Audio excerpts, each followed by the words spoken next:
Hello, everybody. Salam, Namaskar, Sat Sri Akal, Pranam. And this is Philo, you can say. And with me, as always, is Mahdin. And Kali is on a break, so just the two of us here. And today we are going to go through the responses to objections, basically, to David Hume's objections to the design argument, basically. And this is a stream we covered probably about a week back or so. So what we are going to do is we received a response from somebody and who actually copy pasted some of the responses from some of the Christian philosophers, probably mostly I think Christian philosophers, objecting to the Hume's design argument, basically, or objections to Hume's design argument, basically. So what we are gonna do is, since those were like copy pasted responses, what we are gonna do is we are gonna pick those that comment. Read through those objections from those philosophers, because those are kind of cut paste, and so we are missing the context.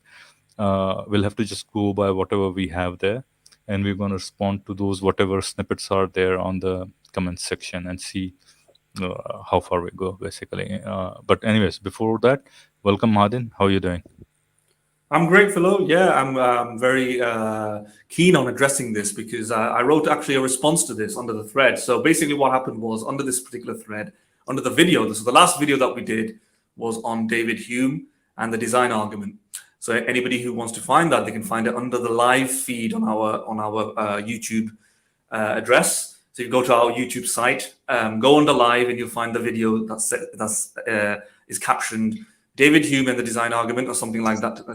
And if you click on that, you'll hear me and Philo talking Urdu and in English about the design argument and the rebuttals to the design argument. David Hume was an ardent skeptic, and he critiqued the design argument extensively in his book. And I need to issue a correction. I said the book was Inquiry Concerning Human Understanding, which it isn't.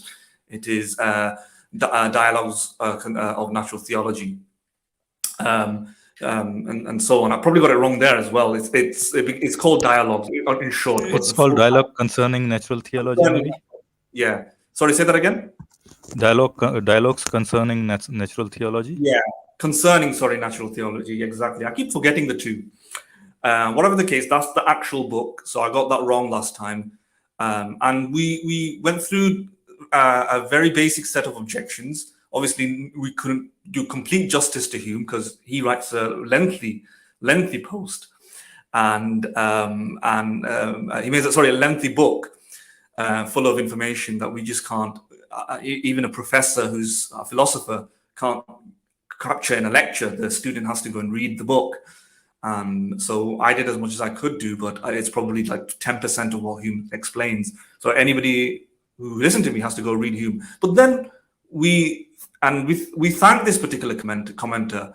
This particular commenter called Intelligent Design, as you can see on the screen, wrote a comment. Well, it was really a series of series of quotes from other philosopher academics. So he just took it and posted it. We thank him in some sense, in the sense that he was on point. He was intellectually arguing. He made real objections. It was sophisticated to some extent. There was no insults. So he was doing philosophy, but the only issue was he didn't use his own input, but which is fine. So we thought we will go through this. I made a response to it already in essay form. We thought we'll go through it by a video as well. So Philo, anything else you want to say? Anything you want to comment on? Yeah. Mahdin just wanted to add a correction to both of us. I said dialogues concerning natural theology. My apologies to everybody who's listening and who's a fan of David Hume's. It's called Dialogues Concerning Natural Religion, by the way. Yeah, there we go. I always forget that. Yeah, so apologies to everybody for making such a very minor mistake. Not a minor mistake, but a huge mistake, to be honest. So anyways, yes, there goes our apology. And we have a comment from Said Bhai, I think, and he has sent a face red shaped heart. Thank you, Said Bhai. We'll go on with our critique of those responses basically now. Martin. So you want me to read, or how do you want Um, me to? it's a Are lot you to able read. to? Yeah, Yeah, it's a lot, isn't it? yeah. It's gonna be hard to make a gist of all these, quotes basically, because yeah, I don't want to miss any point in there, right? So let's try and go and read. Let me read, and then Okay, you you go you ahead. Yeah. respond, right? Okay. Yeah. So this is the response from intelligent design basically, and objection one is objection one is to the argument by David Hume, which says that a great number of men join in building a house or a ship, in rearing a city, in framing a commonwealth. Why may not several deities combine in contriving and framing a world? Basically, this is the argument that Hume was posing for a polytheism. Basically, he said polytheism could be equally a possibility, basically. So the Mm, response to that from Richard Swinburne is, and to jump ahead a bit, there are two further problems with polytheism as an explanation of the existence of not merely a universe, but a universe governed throughout space and time by the same natural laws. If this order in the world is to be explained by many gods, then some explanation is required for how and why they cooperate in producing the same patterns of order throughout the universe. This becomes a new datum requiring explanation for the same reason as the fact of order itself. The need for further explanation ends when we postulate one being who's the cause of the existence of all others. And the simplest conceivable such, I urge, is God. And further, the power of polytheism to explain this order in the world is perhaps not as great as that of theism. I think when Swinburne uses theism here, that I have highlighted, he means monotheism basically, because theism, I yeah. think, entails both of them, polytheism as well as Yes. just Yes. monotheism. If there were Yes. more than one deity responsible for the order of the universe, we would expect to see characteristic marks of the handiwork of different deities in different parts of the universe. Just as we see different kinds of workmanship in the different house of a city, we would expect to find a inverse square law of gravitation over in one part of the universe and in another part of the universe that was just short of being an inverse square law, without Mm, difference being explicable in terms of more general law. Richard Swinburne, The Existence of God is the whatever the article or the book, I think, probably. So there you go. So fundamental problem I have with this, and Madin, probably you'll be able to elaborate more on this, is there is no such rule to govern whether a multitude of or myriads of gods cannot cooperate together to come to a common understanding of building a properly awesome thing. Basically, you gave an example in your response of Apple. Basically, Apple builds mm, beautiful machines, basically, but it is mm. not a handiwork. If probably you ask some single person to build a machine like that, you'll probably gonna have a much worse machine at hand, pretty much, right? Yeah. But Yeah. you can go on to claim that no, that designer is the ultimate designer. But then it's question begging in a sense. Basically, you are already assuming the ultimate designer. I'm saying all you need to do is a couple of capable designers who can produce an equally beautiful thing.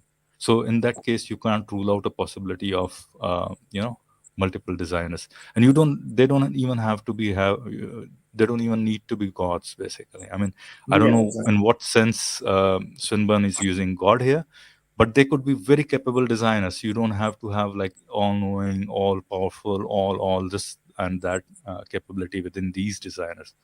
They are Mm. just doing whatever they do good, and that is to design a universe with certain laws of nature, and that's about it. Yeah. Yeah. Exactly. Do you want to go down to my response? Just let's just have a look at it because I don't remember exactly everything I wrote. You see, because it was a couple of days ago. So there's a Right, lot. right, right. Yeah. All right, But yeah. let's go to your. Yeah. This one is the one, right? All right. So yeah. You want to go ahead with this, or want me to read this? I don't want you to read it. No. No. No. It's okay. Yeah, there'll be like a monologue. Yeah. Yeah. Yeah. I'm just having a quick look at it. 1 minute. Sure, sure, not a problem. Yeah, in the meanwhile, whatever thoughts I have, I can pose more of my thoughts on this, right? Go for Basically, it. Go if for it. if it Go for is, it. Let me yeah. have. Yeah, you talk. You go for it. Yeah.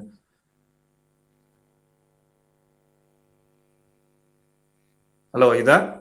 Yeah, yeah, I'm here. I'm here. If you Yeah. want to give out any more thoughts on this particular point on polytheism, you can do. So I think one more problem with the Swinburne's argument was he said, and I think maybe I misunderstood him somewhere. Mm. He said that why would these gods cooperate, and that would require an explanation or something of that sort. Maybe I read in between the lines or something like that. But Yeah, that's a problem if you're looking at it from a very logical perspective. You still have to answer why a single god is, you know, doing what he is doing. So either you are asking a question about you know, a panoply of gods, you know, cooperating with each other to the T, pretty much, right, to create something of this sort. And one more thing, this argument assumes that this universe requires something really, really, you know, complex, kind of a being. It could be, you know, from a very general, principled way, this universe could be very fundamentally simple universe thing to yeah, create, right? And not much is required from these designers, maybe. I mean, what all we see, I mean, if you're one to assume that Big Bang was the fundamental cause of yeah, this universe, right, then all it required was zero energy. I mean, that's what the scientists are postulating, that it started with almost very minor fluctuation in the energy, which was almost, if you sum it up, it'll come out to be about zero. So, in principle, you could say that it didn't require anything for anybody to have all powerful, all whatever, you know, attributes to create a universe like this. It could have been very simple creation that probably any not, I mean, any designer could have made, or any panoply of designers could have made, right? yeah. That's right. So just to then kind of um, tackle Swinburne's points. What you said is correct, but the only issue is with what you're saying slightly is that I think you're talking about it outside of the framework of the analogy, right? Um, Right, um, right. as in, how can we reconcile a theism with the universe, the creation of the universe? How can we reconcile polytheism? Which one is more likely? And are they both logically compatible? Is one more better? One more? Is one a greater explanation than the other, etc. But that's slightly different to, I think, to Swinburne's point and Hume's point, in the sense that because David Hume is making the objection that if we go by the analogy of that the creators, designers, artificers make watches, and the universe is like a clockwork, and therefore the universe with its intricacy and complexity must also have a designer, creator, manufacturer, artificer. Yeah, then Right, right. a better analogy, following the analogy from experience, a better analogy from experience is that clockworks tend to have many Many creators. designers, right? Yeah, so that's kind of the point that we want to run home. And then Swinburne is trying to argue, actually, no, it's not. The analogy is better this way, where if there was if there was multiple designers, we would expect to see different parts of the universe having different sort of physical laws, differences in materials being used, but we see uniformity, right? And therefore, because we see uniformity, therefore, the better analogy is to a single designer versus a multiplicity of designers, right? And that is what Swinburne Swinburne. is getting at, right? Yeah, Yeah, I agree. I mean, yeah, yeah. So I he's agree to arguing you. that. So he makes the actual argument that if there was a multiplicity of designers, what we should see is just like we see with humans. Again, in order to follow the analogy, just like we see with humans, different homes, different cities, different things created with different materials. The same thing created with different materials. So you might have one house made out of clay, one house made out of wood, one house made out of glass, one house made out of bricks. Yeah, because that's what we see when we look at multiplicity of creators. But we don't. Yeah, so it's better analogously to a single creator. That's what he's trying to say. Right, Now, right, right, now right. he doesn't clarify exactly in that point. If he doesn't clarify in that point, then Swinburne is wrong anyway, because he has to follow the analogy. He has to understand Hume in the context in which he's talking in, right? He's not. Right. He's saying analogously. He has to keep in mind the analogy. Swinburne therefore has to show a better analogy, right? And he thinks so although he doesn't use the word analogy, he has to argue from that lens. Otherwise, he's not talking consistently with Hume, because Hume's I not just agree. talking. I agree. Yeah. And so let's try and frame it as charitably as possible. That Swinburne is saying, by analogy, we see different houses made by. It's true, we see different houses made by different materials, right? When usually there's more than one creator. But what Swinburne misses is what I said in my comment. If you look at the top, at the comment, right at the beginning of my comment to the responding to intelligent design, you see me say he misses Swinburne misses the point that even where there is a single type of material being used on one house, there is a multiplicity of creators and designers, right? For example, a company that only makes glass houses, right? Or a group of people, builders, who made a house out of wood once in its life. Yeah? There's a group of people making it. Am I right? There's an engineer, there's an architect, there's a project manager, there's the people who are financing it, there's multiple builders, there's multiple constructors, there's drillers, etc. So even where you make one house out of the same material, there's a uniformity of wood all around. With uniformity of brick, there's a multiplicity of creators. So Swinburne is wrong in that sense. Right. And furthermore, even if there are different houses with different materials and so on, you can. That's not the only way you can make it analogous with a multiplicity of designers. I think I made this in my response as well. If you scroll up, you can see it. If you scroll up a little bit. Yes. Hold on. Here. Oh, you. No. Stay at objection 1. But if you go to Right. Sorry. Yeah. Here, I think here. So if you look at the second paragraph, that this objection is misplaced because that is not the only way multiple agents could be behind the order of the cosmos. I explained there. Look, it clumsily does not realize that even if a house is made out of one material, they can and usually do have, especially with the grander, the larger the house, more than one agent creating it. Yeah, a company that exclusively makes houses out of glass will still have multiple builders, planners, architects, businessmen, marketers, engineers, lawyers behind the project. By analogy, the cosmos could be just the product of such a company with a uniformity of materials being used. So uniform materials as in the same physics, same fundamental laws, thermodynamics, etc. Same sort of periodic table, whatever you want to call it. So the inference from analogy from our experience is far stronger than individual agents creating large structures, buildings. And then further, just like we see different professionals creating different products, objects based on different specialisms, by way of analogy, one could infer the same for the cosmos.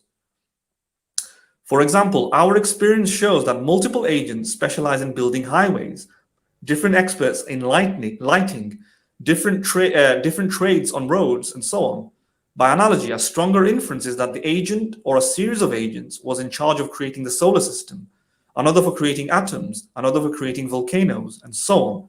There is no deep disanalogy here between the cosmos and our created objects in this respect. If we were to reason from analogy, the fact that there is some uniformity does not render the analogy flawed. So, agreed.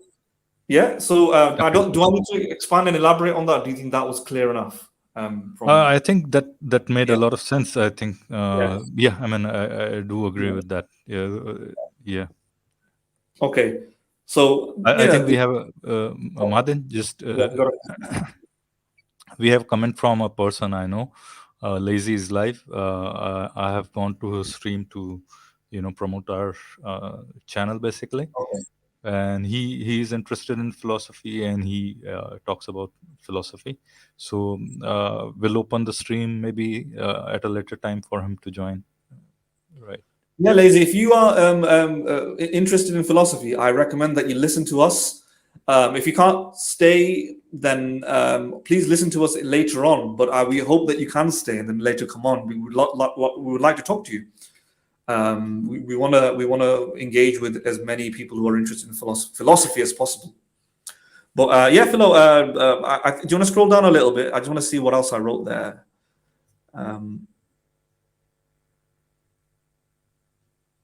You wrote about David Conway's quote, basically. Okay, so I think we covered the first part of the object, and I think Swinburne is just wrong because it does not exclude the possibility of multiple designers, as I explained there. Yeah. Right. Let's go to David Conway's objection, basically, right Yeah. now. Or shall we just leave David Conway's objection, or because this So is going to be too much to cover, and then we'll I know, probably I know. won't be. Can you let's just briefly find out what it was again, just to see if it's interesting enough, yeah, for us to respond Okay, to. Yeah, I'll read it. Okay, I'll read it. yeah. So here's the Conway's objection to the same point, basically. Point number one: if the physical universe is the product of intelligent design rather than being a no, maybe I'm reading the wrong one. No, I'm reading the right No, you one. give me the right one. Yeah. Right. If the physical universe is the product of intelligent design rather than being a pure accident, it's more likely to be a handiwork of only one rather than more than one intelligence. This is so for two broad reasons. The first reason is that need for theoretical parsimony. In the absence of any evidence for supporting the universe to be a handiwork of more than one intelligence rather than only one, then faced with a choice between supposing it the handiwork of one or more of than one intelligent designer, we should choose to suppose it to be the creation of only one. For it is not necessary to postulate more than one to account for the phenomenon in question. The second reason for preferring the hypothesis of there being only one designer of the universe to supposing more than one is that the general harmony and uniformity of everything in the universe suggests that should it be the product of design, it is more likely to be the handiwork of a single designer rather than plurality of designers who might have been expected to have left in their joint product some trace of their plural individualities.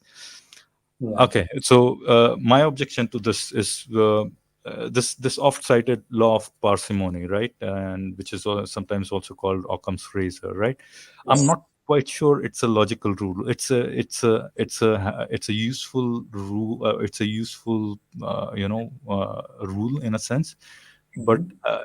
it is not a necessary to say that okay. Mahdin, I'm getting an echo All from right. your side. Right. So this is one of the reasons that I have. I mean, on what basis can you say that law of parsimony should be applied here, right? And it's Conway's objection that uh, harmony is probably a better argument to have that, but uh, I'm asking the question whether you can see that harmony or disharmony in the universe and can tell whether that exists to be, you know, universe. No matter whichever way you look at the universe, you can find disharmonies within it, and you can find harmonies within it. How would you tell which? It is completely harmonious, so that it only points to one single designer. Basically, that's a question begging. I think basically. Yeah, yeah, I think he's saying that there's general harmony rather than complete harmony or absolute harmony, right? Yeah, but even then, I mean, you can say that, okay, yeah. I mean, in what sense it is harmonious? General, and what do you mean by general, right? I Mhm. mean, it's a very question begging to Great. me, to be honest. But go ahead. Yeah. So one thing that I've noticed about David Conway's quote is he actually referring to and talking to objecting to Hume? Otherwise, it's pointless, right? We're not making a general case for single designer or theism versus a multiplicity of designers or polytheism, right? It's not a general objection. These objections that the intelligent design commenter has made has to be quoting academics who are actually talking or responding to David Hume. Remember Right. again, David Hume is only framing it through analogy. So if David Conway is not talking to you about Hume, then it's irrelevant, right? Hume is just simply saying that if you're going to argue from analogy, then Right. Right. polytheism might be more likely because from analogy, what Yeah. we've I known, mean, the fundamental basis for Hume is the analogy, basically, the design exactly, yeah. argument, basically. I And mean, it's not very clear that Conway is talking about David Hume. That's the first thing. The second thing, let's assume for a minute that he is. and he's Right. appealing to parsimony. And first of all, one of the objections that I wrote was, and I don't need to, we don't need to read our comment for this, my comment for Hmm. this. One of the objections that I wrote that parsimony is undefined here. Yeah, so which parsimony argument is he using? What is parsimony? What does he mean by parsimony? Is it Right. subjective? Yeah, Right. is it probabilistic? Is it mathematical? Is it logical? What sort of inference? What's the reasoning? Nothing. He just says it's more parsimonious, and he just leaves it there, right? When I think parsimonious, I think the most economical explanation, and that is in line with probability theory, right? Or one of the interpretations of probability theory. And there's Occam's razor, which kind of operates on the same basis, right? For example, if you turn off a light switch, it's better for you to explain. Sorry, if you switch a light and the light bulb fuses, yet you have two explanations. One explanation is that the power grid went off in the entire city, and the other one is that the light just fused in your room.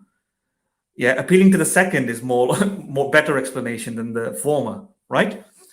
And there's a reason for that. The reason is because it's more likely that your light just got fused because of a short circuit or something in your house because you flicked the light very quickly, versus the entire national grid in your Has in your gone city. down. Yeah, at the exact same time when you press the switch, right? And what is that? What's making that true though? Why is that? It's because it's more likely. It doesn't happen very often, right? It's more often, more frequently the case that lights get fused versus these coincidences happen, right? Where the entire national grid goes off at the same time, simultaneously with your light switch, when you switch the light. So that's a parsimonious explanation. But what's the operating formula or algorithm that's helped me distinguish between the two? Again, probabilities. What's more frequent? Okay, so if you go with the most parsimonious explanation, well, here's let's apply it to Conway. What do we more probabilistically see? Right? Do we see individual creators, designers creating metropolises, cities, entire entire colonies, entire Cars, cars? airplanes, and all those things. Yeah. Yeah. Or do these usually come from a collective body of disciplines, specialisms, groups of people, experts? Well, it's the latter, right? It's the collective body, not an individual exceptionally gifted, intelligent being that does it.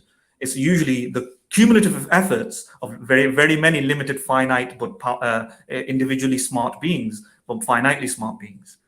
That's the more likely I think, explanation. yeah, I think this law of parsimony is really being abused here. At least that's the sense I get. Because what you explained, probabilistically, what is more easily explained, and that should be Mhm. the law of parsimony here. I mean, not the Occam's razor in a sense, pretty much, Yeah, right? yeah. The simplest Occam's razor, explanation is just one single designer versus multiple.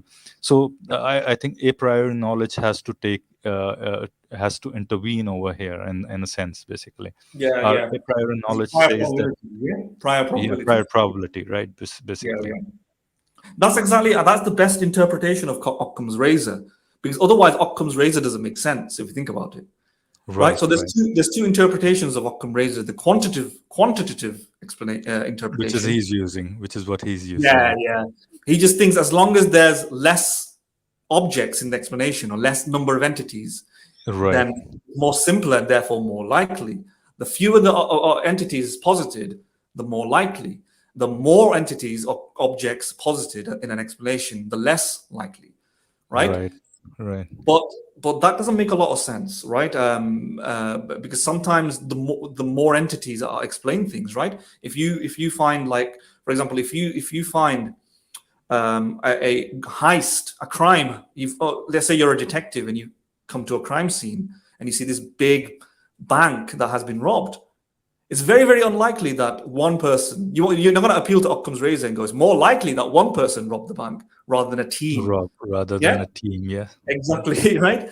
So that's why I don't prefer the quantitative interpretation of Occam's razor. The qualitative interpretation of Occam's razor is better in the sense that it appeals to familiarity, things that are more common and more prevalent, more right, frequent. right, And what's more frequent? That more, it takes more than one thing sometimes in certain situations to do things like heists. And in similar vein, for designing things, it usually designing takes a things bit is more. also, yeah, Yeah.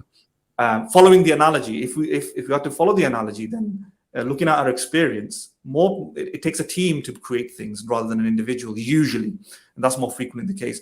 By the way, this is Bertrand Russell's interpretation of Occam's razor. In fact, you can shorten it and call it Russell's razor. Right, right.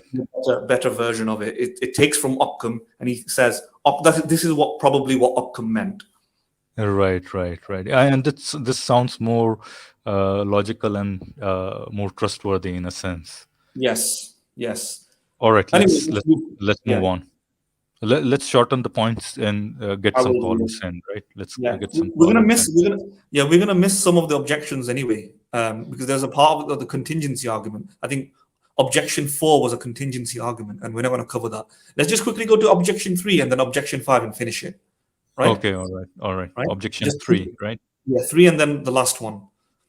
All right, let me read the 3 and what the point of Hume was. But how this argument can have place where the objects, as in the present case, are single, individual, without parallel or specific resemblance may be difficult to explain. This was Hume's argument, basically. Yeah. So responses for this is from, the first one is from Richard Swinburne, as you can see on the screen.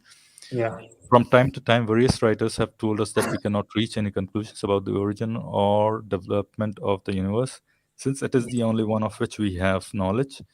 And rational inquiry can reach conclusions only about objects that belong to kinds. For example, it can reach a conclusion about what will happen to this bit of iron only because there are other bits of iron, this behavior of which can be studied.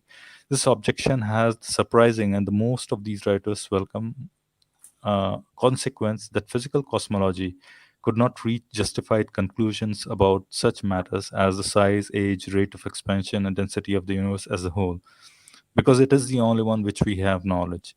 And also that physical anthropology could not reach conclusions about the origin and development of the human race, because as far as our knowledge goes, it is the only one of its kind.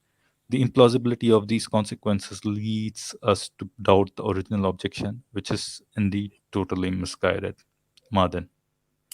Yeah. So basically, what he's objecting here to is that David Hume's point, that because the universe is a single thing, we don't have a representative sample of it in background knowledge to be able to positively confirm that it must have a designer, right? We only have one example of the universe, and going from our base of existing knowledge of human creators within the universe in a tiny area of the universe, like 0.00001% of the universe where designers exist in the form of us, is too much of a hazy generalization to say, for example, since humans on planet Earth create objects, small-sized objects, therefore stars have a creator as well, by analogy. Therefore, the moon has a designer, by analogy. Well, no, we don't have enough evidence, enough inductive knowledge, background knowledge to be able to make that inference, right? The universe is very unique in that regard, and we would have to see other universes and make have a probability distribution or something like that, of many different universes to find out what the origins origins of certain processes, other processes of the universe are. So that's what Hume is trying to say, that we can't, and there's other stuff as well. You can't make conclusions about things out from within the universe to outside of the universe, which is a terrain we've never seen. So this is what Swinburne is arguing against, and he's arguing by saying that if we follow this idea that the universe is unique, then we could never make any conclusions about anything. For example, in cosmology, we make certain arguments as well, right, about the expansion of the universe, density, age, and the universe is one, right? The universe is singular. So how are we making those conclusions, right? If the universe is unique, how does cosmology as a discipline exist in the first place? Well, the easy explanation to that is that that's slightly different in the sense that in order to explain the density of the and age and all this stuff, we have repeat examples of other forms of inductive data, just in the sense that astronomers have many different stars to build that inductive knowledge in order to make inferences, right? So think about it this way: if we only had a rock, and a single rock, we would not know much about rocks. Think about it this way: if we had a single human, we wouldn't know, and that particular human, let's say, liked carrots a lot, was obsessed with carrots, right? That's not enough to make a generalization that all humans are obsessed with carrots, right?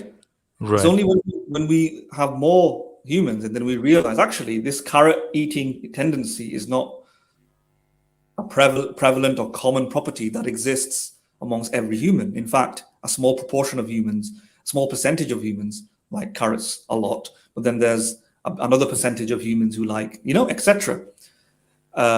In other words, carrot eatingness or carrot appetite, an appetite towards carrots is Right. can, is not something that we can generalize in a hazy manner. And we only know this is because we have more than one human. When we have repeat examples of the same object, humans, then we can make better inferences, and then we can build a better inductive base of knowledge. And this is why once we've had many humans, this is how basic induction works. We can say all men are mortal because we've developed a sufficient number of an inductive sample size to make an extrapolation about humans. If there was only one human, we can't do that, right? Right. It's the same reason why, and it's the same reason why we shouldn't make similar analogies from individual cases about other stuff as well, beyond its remit. For example, if you make the argument that planet Earth, for example, has a particular gravitational force or gravitational value on objects. So the objects fall to the ground to a particular rate, and so on, because of the gravitational force of the Earth, etc. Well, it would be unsound to make the conclusion that the moon will have the same force, or Pluto will have the same force, or Mercury, or everywhere else in the universe, right? And we know this from science. We discover new planets, and we realize actually the force is different in different planets. The mass is the same. You will be the same amount of mass if you're on the moon, but you'll be floating on the moon, right? A little bit more because it's not as the gravitational force is weaker. I think I'm correctly describing that. Yeah. So you can't make the extrapolation. So what we learn from human history is that the way Paley makes the watchmaker analogy is a very, very poor way of learning about the world. Right? And therefore, Hume is correct to say we need more examples of the universe.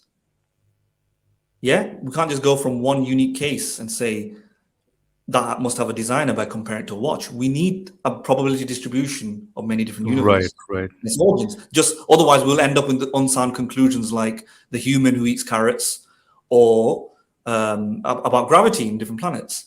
Since we know this, we have a different method. We don't argue from analogy anymore, like back in the day. We use science, where we actually empirically have to go study something a bit more deeply with investigation, build a sound inductive knowledge base. Like, for example, have lots of planets, and then we can make inferences about very similar planets. And even then, we have to be careful because sometimes there are exceptions, right? Right. Right. The I analogy, think that, yeah. sure. Go on. Sorry. Go ahead. Finish your point, and then No, I'll no. have. Swinburne is wrong about how cosmology works. At least with cosmology, because it's at this moment cosmology is very speculative, and because it doesn't have the resources to actually do that. That's why the conclusions in cosmology is a bit weaker, I think, right, Right. compared to Right. other disciplines like geology or biology, because we have more than one object. We have lots of rocks, we have lots of mountains, so we can make that analogy like we can do for humans, but we don't have Right. Right. lots of universes to Right. actually say, The yeah, only point I wanted to make, and probably it's going to be repeating your point or bolstering your point, I don't know. But yeah, the same point you have already made, that cosmology is still in its infancy, pretty much, right? And yeah, we are not saying, I mean, we are not going. Here, I find Swinburne's analogy to be a little flawed. The kind of analogy he's giving, that we can still, inquire about the universe, because even if it's one single entity, and that is, cosmologists try to extrapolate the data they have about the atoms and all those things to reach to the point about knowing about cosmology, they are not willy-nilly just coming up with anything. They have some inductive strong data to form their theories Yes. upon or models upon. So that's Yeah. one significant difference between what Swinburne is thinking and what actually is happening with the cosmologists, the kind of models that they are coming with. So those are not Absolutely. willy-nilly models just they are coming up with. They have inductive backing, serious inductive backing Yeah, within yeah. Yeah. within If the you data scroll that down, they have. if you scroll down Mhm. just to the next paragraph, because I think we've dealt with Swinburne. I'm not gonna focus too much on it. I'm just gonna vaguely go over it. So you want to go with the Convis I'm or gonna let me just quickly read it. Yeah, just go down. The last paragraph. Second, Hume seems to assume that the universe is unique, cannot be reached about unique objects by analogy. So this J.P. Morland is at least referring to Hume here, which is good, right? And you can see right? by analogy, you cannot reach any conclusion cannot be reached about unique objects. I'm going to skip over the paragraph. The audience can read it. The fact that the universe or some object is So unique. one very strong objection to Moreland here is, shall I try and read Moreland here? Okay, I'll just read one part of it, and then my Yeah, objection will be very clear to the audience. Basically, I want to is he a serious philosopher? I'm asking you, yes, Martin. I mean, as serious as it goes within the philosophy of religion. Okay, let me read, and if you try to catch the fault he's He's making here, only right? serious. He's as serious as William Lane Craig. All right, so he's not serious, Philosophy, basically. He's yeah, not serious, basically, right? philosophy of religion has really good thinkers Hmm. who talk about very, very serious things, but just get it plainly wrong. Okay, It's very, let me read this, and you try to catch the fault in his, whatever it is written, assuming what it's coming from him, right? Let me read just the first two, sentences. Second, Hume seems to assume that the universe is unique and conclusions cannot be reached about unique objects by analogy. But this is false as well. Astronomers reach conclusions all the time about the origin of the universe, and this is unique. So here's the flaw. Tell me, tell me which astronomers try to hypothesize about the universe. yeah. Astronomers do not hypothesize about the universe. They hypothesize about the stars, galaxies, their formation, and all those stuff. The cosmology is the one that deals with the origin of universe, right? So maybe he just had a bit of a brain slip, No, whatever, he's not. He's not brain trained enough fade. on these things. Yeah, he's not trained enough on these things to know this. Yeah, So that's. I mean, I'm just probably picking on him, yeah, yeah. Got it. being a little too harsh. Anyways, go ahead, Martin. You Either he means cosmology here, or he means astronomy, and he just got the wrong field of study. He described it wrongly what astronomers do, or he means both. Yeah. Like you said, the reason that first of all, astronomers don't do that. They go and check things. They make predictions, things that we expect, and they actually check right? things. They may look through a telescope, for example, um, and so on. But also they don't. We don't simply think stars do certain things. For example, in different stages, a supernova, a white dwarf, red dwarf, whatever you want to call it, red giant, or and so on, and go through the various stages simply because we've seen one star and then we extrapolate it to all stars, right? If it was just one star we saw doing that, again, the problem of the rock or problem of the human who eats carrots exists again. We don't know whether that's representative. The only time that we can make good analogies is when we have a sound background inductive data. We have seen more than one star behave in similar manner, right? To the point that we realize that this is a common characteristic of stars with some differences. In all, of course, not every star is the same, and astronomers would know more than I do about that. But there are similarities, and this is why we have a general rule or general set of rules of how stars form, right? We didn't just simply look at one star and made conclusions about other stars. This is what Hume means by it's unique. If we only saw one star, then it'll be too unique to make conclusions about other stars. Right. Yeah, Exactly. Yeah. yeah, but because yeah, and if we did make conclusions about other stars from one star, that would be the criticism. We would think about we would be like with this. This is a star, so stars might be doing this, but keep in mind that this is just a single star that we've seen. It might not be representative, right? So science works by empirically seeing more than one thing and then realizing that the general trend holds. Just like we've seen lots of sheep and then we realize most sheep are white. Lots and lots of humans, and we realize all men or most men are mortal, or if not all men are mortal, right? If you only I, saw one man, you can't. I'll You give can't. one more Yeah. example here, Mahdin, if you allow Mhm. me to. Go ahead. Imagine you came to the planet Earth. You have only a prior knowledge that wings are required for flying, right? Maybe okay. I'll just not go there. Okay, let me pull back. Go ahead. You were saying something. I No, no, wanted to you're go not. into an analogy that then probably would have drifted apart way too much. Probably. Yeah. Are you Go sure? ahead. Are you sure? Yeah. All right. Okay. So the other thing is, if you look what it says there, he says we make unique conclusions all the times about unique objects. Hmm. This is like the seventh line. It says, for example, there may be only one object which satisfies the description: the tallest man in Maryland, the tallest man in Maryland. But one could still compare this object with other objects and make judgments about the origination of the object. If Hume's principle would seem would if one accepted Hume's principle, it would seem to rule out the possibility of discovering a new culture and inferring an utterly new and unique object in that culture that was designed. So, in other words, what he's trying to say is that we make inferences about the tallest man in Maryland, even though he's very unique. For example, the tallest man in Maryland probably has a heart, right? The Right. tallest man in Maryland probably has two legs, like other humans. The tallest man in Maryland probably has probably had hair. And he's trying to say, if we can make that analogy from humans, why can't we make an analogy about the universe, which is also unique from existing knowledge? The thing is, again, it falls foul to the problems that I've already talked about, right? We don't actually do that, right? The tallest man in Maryland actually is very different from other humans, right?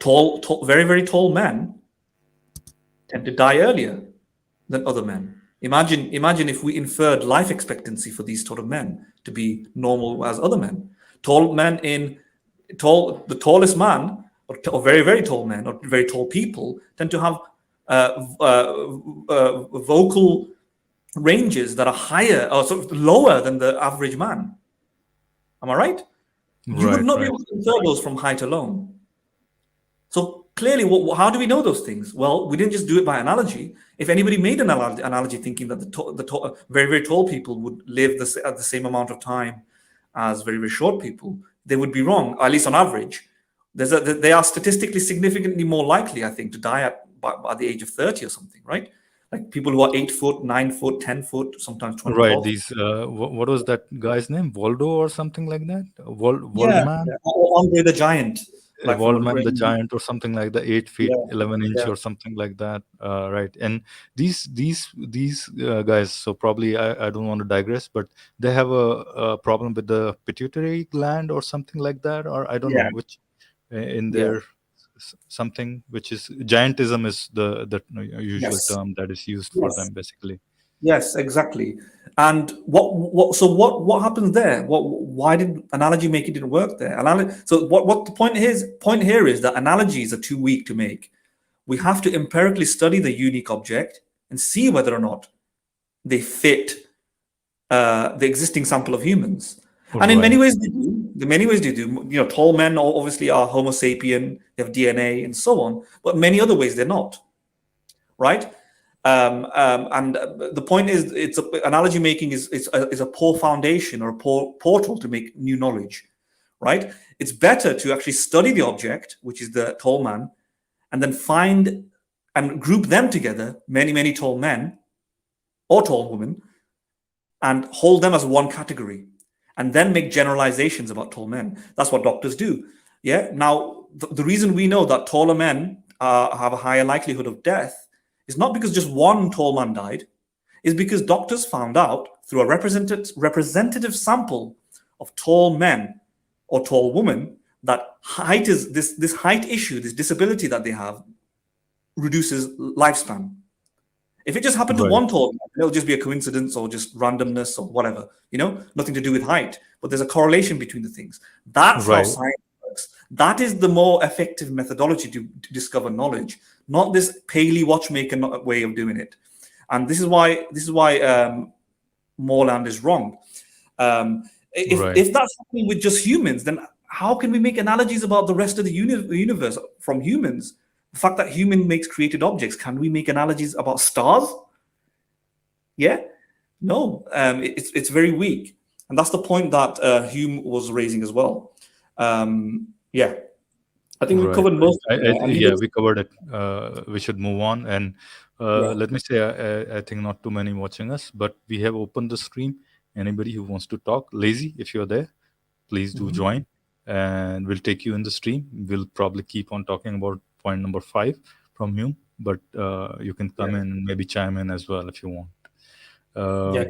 All right, Yeah, quick, so let's. quick. Yeah, we're going to go to the last point now. And whilst you do that, whilst you go to the last point, let me just quickly say one more thing. What this evinces is that we kind of discover a new rule or a new universal rule that analogies are applicable when there's a good, strong inductive sample about similar enough things, right? And we've seen more than one object of the same type, and then we make an extrapolation about the same type. You know, um, All just right, like we yeah, see I agree. those of humans, we see a representative sample of humans rather than one unique human, and then we make an extrapolation when we find Jake, who is a human. But when there's a characteristic or a trait of a human that might separate him from other humans, we have to probably build a new inductive set of knowledge before we make extrapolations about those type of humans. So if we then discover, for example, a human with no arm or human without without sexual organs, right? What other things they may have or lack? We can't just assume from the fact that there are other humans who have all these other features, and therefore most likely a human who doesn't have a sexual organ will have all these other stuff. We have to treat it a little bit differently and let science progress. Have more humans, find more humans with a similar disability, and see if there's some correlation or some, if there are other characteristics that they share or they don't share. Um, in other words, we need to be open to exceptions. We need to be open to new rules. And this is how science has progressed. This is how because we were open to new rules, we know that the force of gravity on planet Earth is not good enough reason to think the same force of gravity will be on the moon or Pluto. Pluto and the moon have different forces, right? Right, Um, that life is on planet Earth does not mean if we see another planet, therefore life must be on another planet, right? right, right. You see how this Paley watchmaker analogy making is so weak. We have to be open to scientific investigation and building new inductive categories of knowledge before making any sort of inferences. Right, right. Mhm. All right, let's move on. Yeah, this is the final point. This is the If final anybody, point. if anybody wants to join whilst we do this point, feel free. We'll stop after that. We're hitting the Yeah, one yeah. hour. Lazy is live. Posted that he'll join in a bit. So sure, welcome. Mhm. We're here. All right. All right. So objection number 5. Let's go on to it, Mahdin. Uh, Yeah, First, I'll point to what the Hume's yeah, Hume's yeah. point is, and then the objection basically. How Mhm. therefore shall we satisfy ourselves concerning the cause of that being whom you suppose the author of nature, or according to your system of anthropomorphism, the ideal world into which you trace the material? Have we not the same reason to trace that ideal world into another ideal world or new intelligent principle? But if we stop and go no further, why go so far? Why not stop at the material world? How can we satisfy ourselves without going ad infinitum? So this is an argument. I think let's read the responses, and then maybe Do we're you going to want to quickly discuss it. elaborate what he was saying? Do you want to quickly elaborate? You Because want to go for it? I think Lazy's So gonna yeah, go ahead, go for it. Lazy just join Lazy, but I think he's saying we'll join in a bit, so I think he's gonna take his time. So you may as well just go through it. I recommend Lazy whilst we're doing this, just join so we know you're coming. But anyway, go on. Oh, okay, Lazy is here, right? Okay, all right. Welcome, Lazy. How are you doing? Hello, Philo. I'm good. Good, good, good. I'll introduce you both. I think I have been to the Madan. I have been to Lazy's stream, maybe 2 times or so, and then generously he advertised our channel. So thank you, Lazy, for that.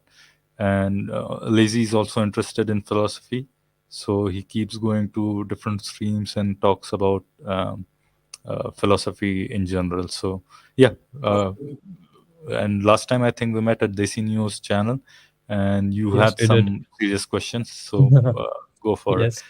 Yeah, we'll take them later. So you guys Yeah, can yeah, yeah. continue. I will We're just gonna listen. go. Yeah, we're gonna go through point number 5, and then we'll have a conversation. All right. So, Madan, you wanna go through this objection number 5? Basically, what he's saying that why are you, saying we need to, we don't need to go ad infinitum. We can stop just one step before. Why are you positing some supreme being after all this is done? Maybe you can just stop one step before and say, okay, that universe is the way it is, and we don't require any other further explanation, instead of just going one step farther and saying that there has to be a single being who caused it, basically. Yeah, basically, if you're making an argument from analogy that some sort of intelligent designer is required in order to Right. create intricate, complex, ordered objects, then obviously the intelligent designer is going to be a. This is the Richard Dawkins objection. He pretty much adopted it from Hume, popularized it, and so on. But then the designer will also require a designer.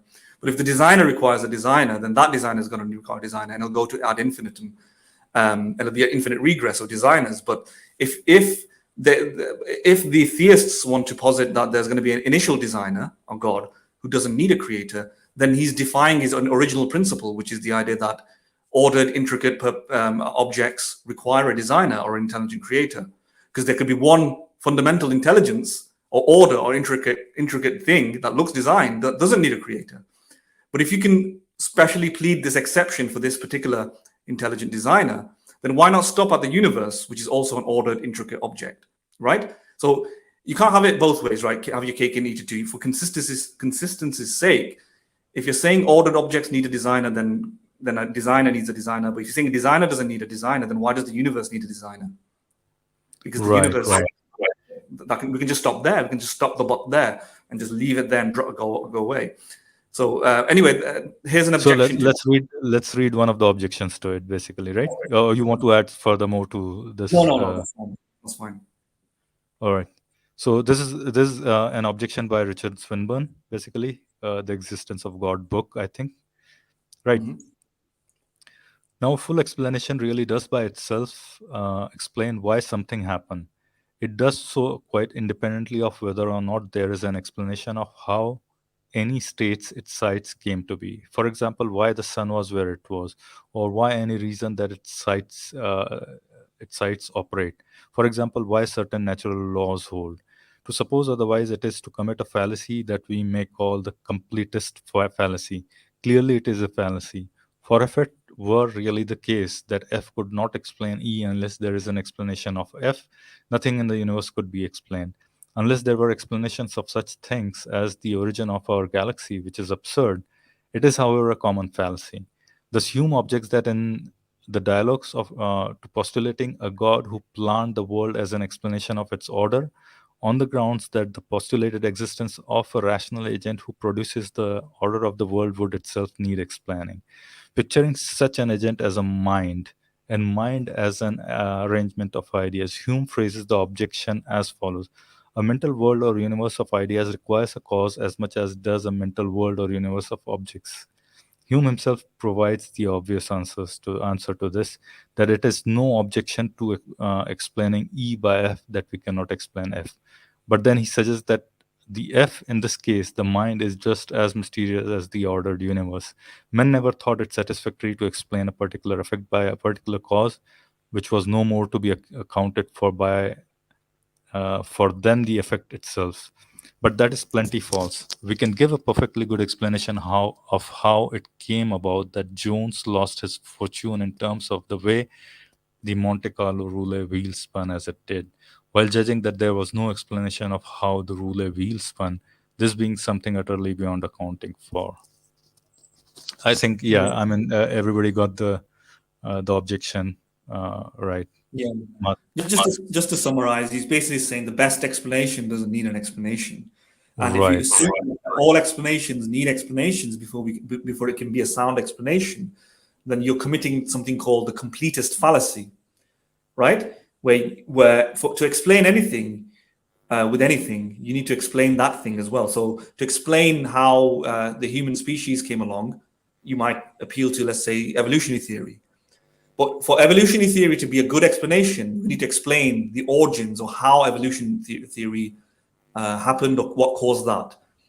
But then to explain why that cause is a good theory or a good explanation, we need to explain the origins of that and ad infinitum, right? To a regress. In other words, unless we completely explain every single cause, yeah, we have not explained anything. No And therefore, explanation is good. Yeah. yeah.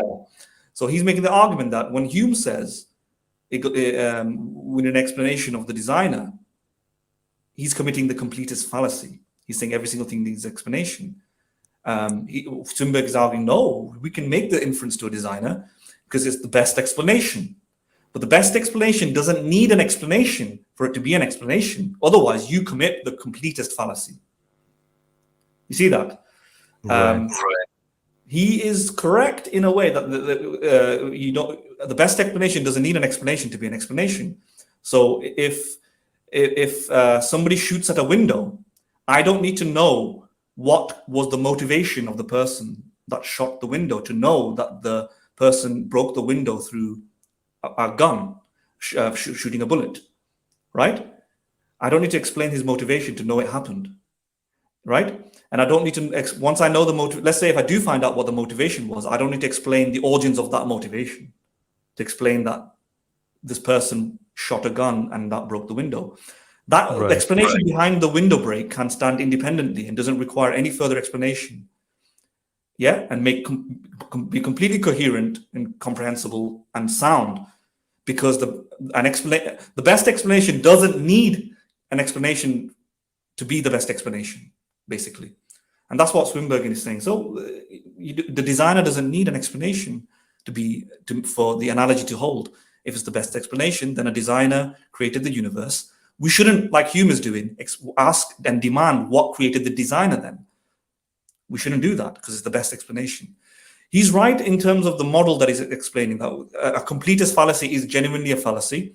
Indeed, the best explanation doesn't need an explanation for it to be an explanation. He's right to say that, and it will end up in ad infinitum series of explanations being required. He's right to say science and so on doesn't need an entire list of explanations. But what he doesn't get, Swinburne, is the issue that the reason that Hume is doing that is because the analogy of the Paley's watchmaker is making is he's creating a vicious series, a vicious series principle. What I labeled as a vicious series principle. Do you want to go down to my comment? I'll read my comment as a response to explain. Right. Yeah? To explain where Swinburne has gone wrong. So it's my last one, objection 5. Yeah. Yeah. Yes, here my objection to this context. This is that plenty of misfiring in this context is right. If you go from the top, I'll read it out pretty quickly. Yeah.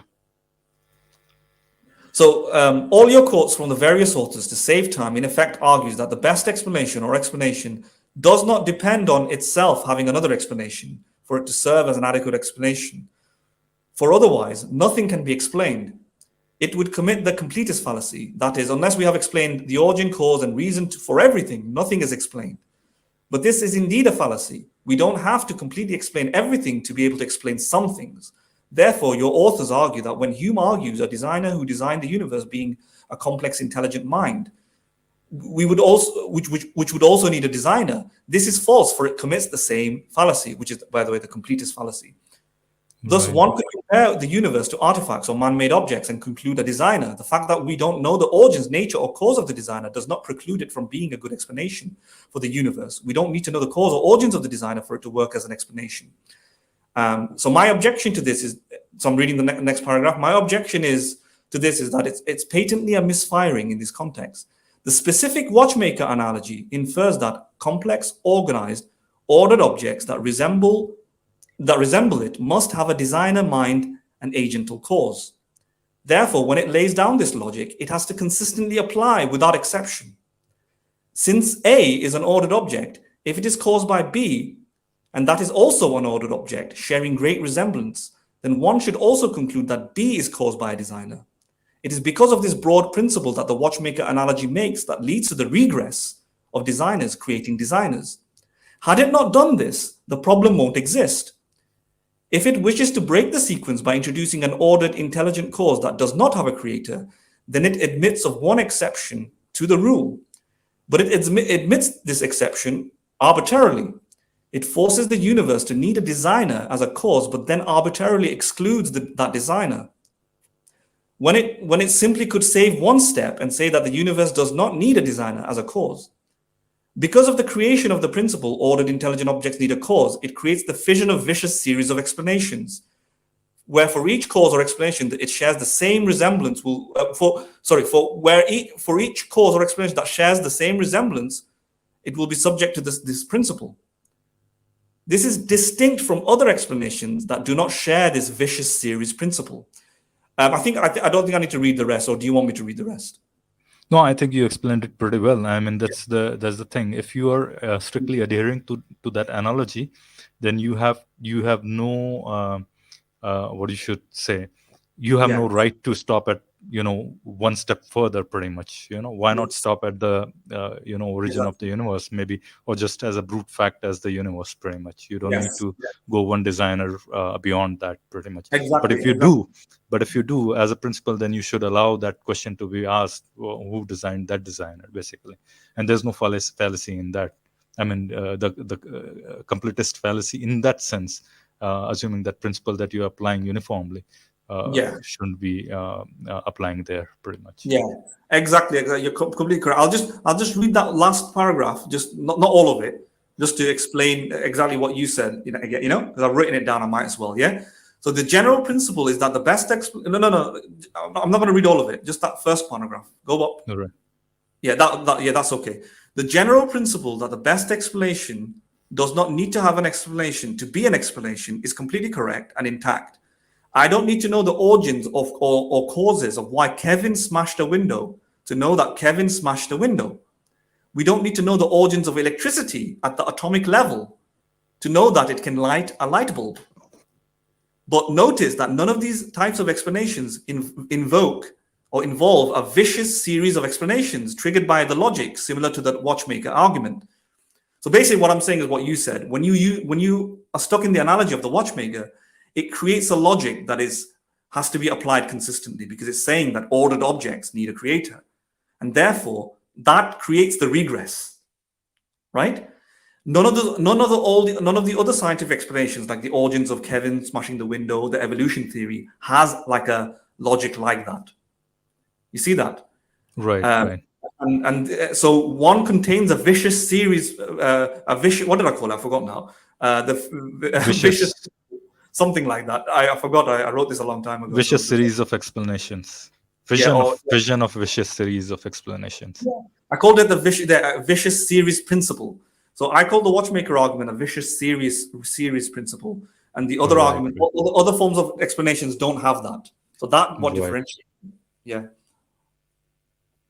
Right. Anyway, yeah. I mean, I think we agree. Let's ask Lazy what his thoughts are on this, and how did he find this? I don't know. I mean, we talked a lot about Hume's design argument and then the response.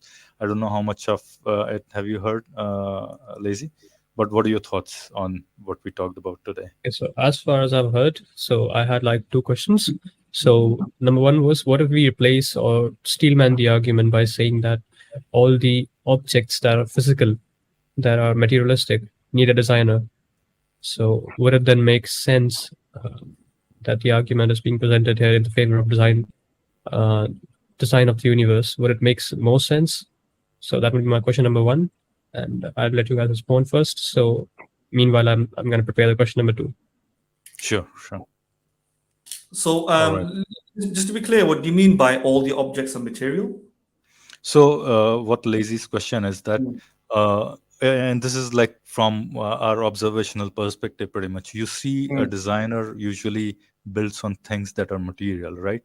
mm. And the assumption here, and I'm probably making this assumption for Lazy, yeah, he's saying that probably universe is not a material thing, or from has not come from material basically, or ex nihilo created. Yep. So would that Yeah, yeah. similarly apply or not? That analogy basically. If I can fully grasp what you mean there, if again following Hume, if Hume is going to apply the analogy, he would invoke a material explanation and a material designer, right? Right. He's mocking theists basically. He's initially says in his dialogues that first of all you can't make analogies like that, right?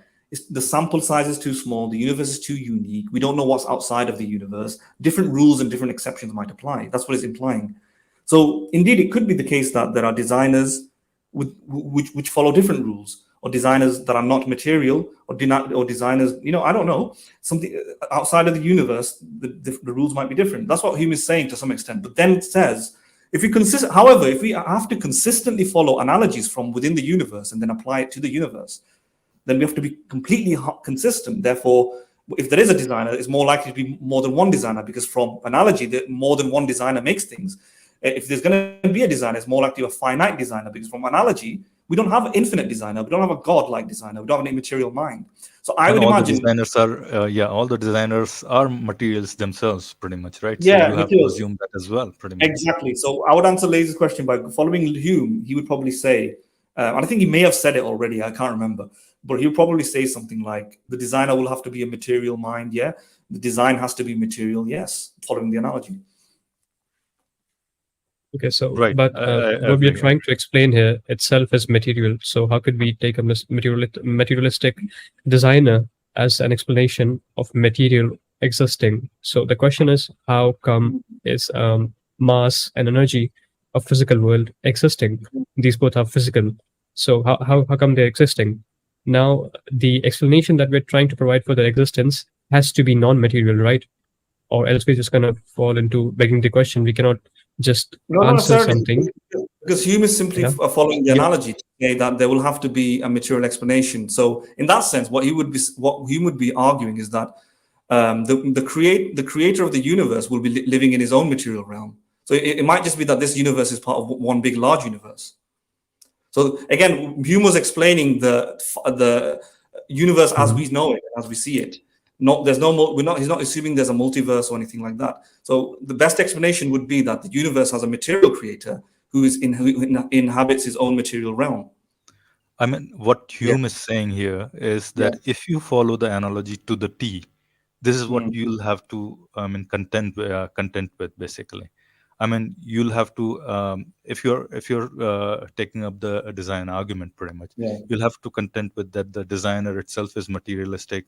It may be in time. Probably you can argue all those points pretty much based on the analogy, because Yeah. and made up of material and all those things basically, right? So this Yeah. this is the argument.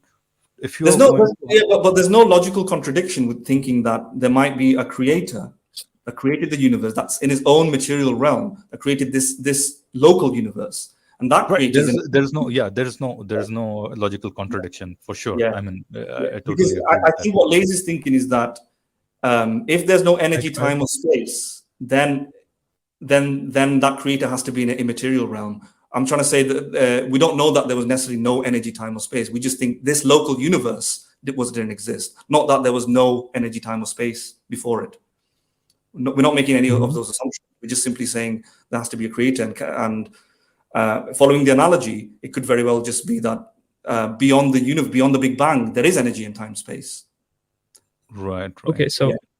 if there indeed is energy and time and space beyond our Mm. observable universe, then the question still remains: what is the cause for that physical material? How do we explain its existence? Right. Well, at this moment, we're kind of going off Hume, yeah? So shall we just talk about it separately then, as a general point?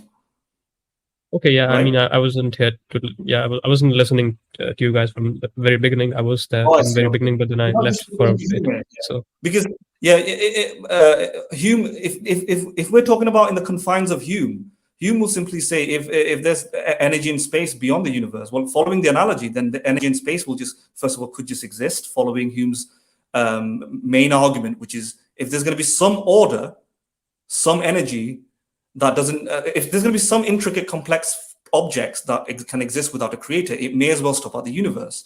So going in the spirit of that, he'd probably just say, yeah, there's energy, space, time, and that just exists as a necessary fact, maybe, or a brute fact. And that goes down opening arguments about maybe contingency and so on. But I don't think Hume really has a sophisticated take on that. But more modern philosophers, atheistic philosophers like Graham Oppy, for example, would probably assert that it's very possible that the universe can have a necessary existence, where there's a necessary first cause or a necessary causal order, and that's it. It could be some sort of quantum vacuum. It could be something else that just exists, and so on. Or okay, yeah. but I guess based on the current scientific knowledge that we guys have, Hmm. I think you, yeah, I'm getting feedback from your side. All right, let Mahdin, me just. there is a feedback from your side, yeah. Okay, so yeah, my question was, so assuming that, or let's say basing my argument on the current scientific knowledge that we have, we do know that space and time are both not an objective base for existence. These both are subjective. Space and time are both subjective. Not necessarily subjective wouldn't be the right word. It's not objective to say to be accurate. So now the question remains: how do we explain something as basic as existence of matter? And I get your response. It was like, okay, there's a creator who is another realm, and that realm also might as well be a physical realm or a materialistic realm, and he creates something with. So let me try and wrap my head around it. So is your argument that the creator who is in another realm, he pretty much clones his realm into another realm, and then he applies the same kind of laws in that realm to create, and that is what you're presenting as an alternative idea to a immaterialistic creator, if I'm not wrong. All right. Madan, shall I just respond to Yeah. Lazy's first point? Yeah. First Yeah. point, then you take the second point, right? His own realm you respond to. I'll respond to the physics question, right? Okay.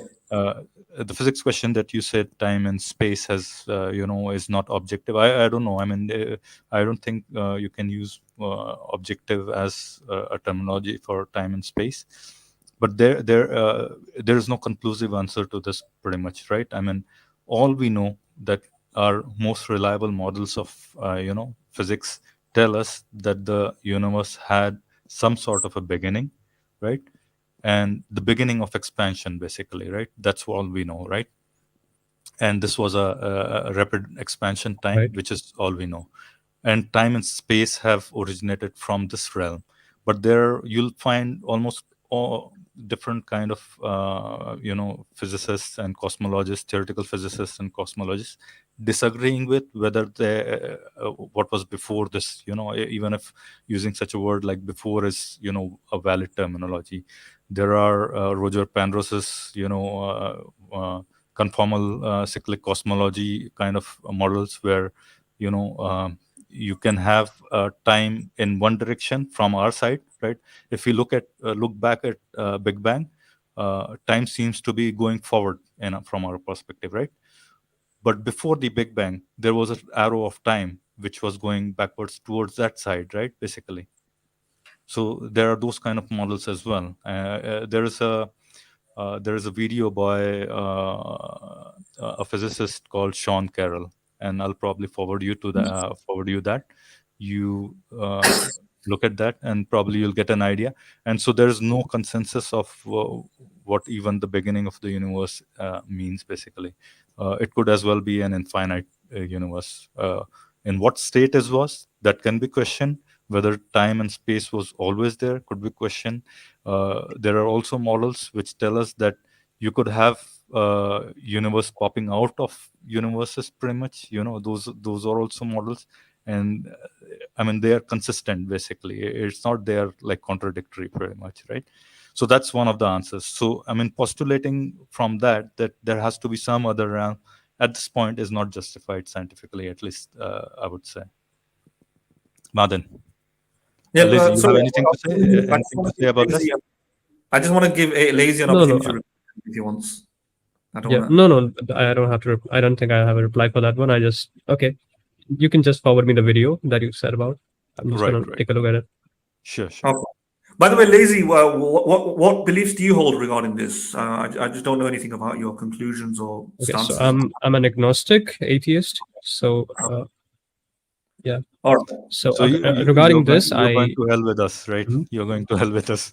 Yeah, pretty much. Which hell would you prefer, by the way? I would prefer Christianity's hell because I haven't heard very dark things about it. So maybe that. Right. Do you have a religious background? Yes, I was a Hindu. Okay. All right. Okay. Okay. Regarding the point that you made, regarding like how would I think we said would the creator would be making things out of his own sort of realm or no? I think we're getting bogged down about exactly how this is working and so on. Um, First of all, the reason I'm only talking about this that has to be another creator that created the universe or something, or there was a creator created the creator, etc. Is only because David Hume is responding to the watchmaker argument, and the watchmaker argument basically made an analogy, and the analogy was watches have creators, therefore the universe has a creator. Why does the universe have a creator? Because watches and universes are very similar. Therefore, just like the watch has a creator, the universe must have a creator. What David Hume said was the reason that you're thinking that the universe must have a creator is because, like watches, the universe is intricate, complex, ordered. But if you go with this principle, a complex, ordered objects need creators, then the designer of the universe also must have a creator, right? That's the only thing that I'm saying. And David Hume just tried to apply the analogy very, very consistently. So he would come out with these absurd conclusions precisely to make mockery of the theist, to make mockery Oh, of gotcha. yeah. He was coming out with, all right, then if it's the case that we're going to follow the analogy, then wait a minute, there's no omnipotent creator creating watches, right? If you have to follow the analogy clearly there's multiple finite creators. Like there's a businessman, there's a tradesman, there's a carpenter, there's a clockmaker, there's a marketer.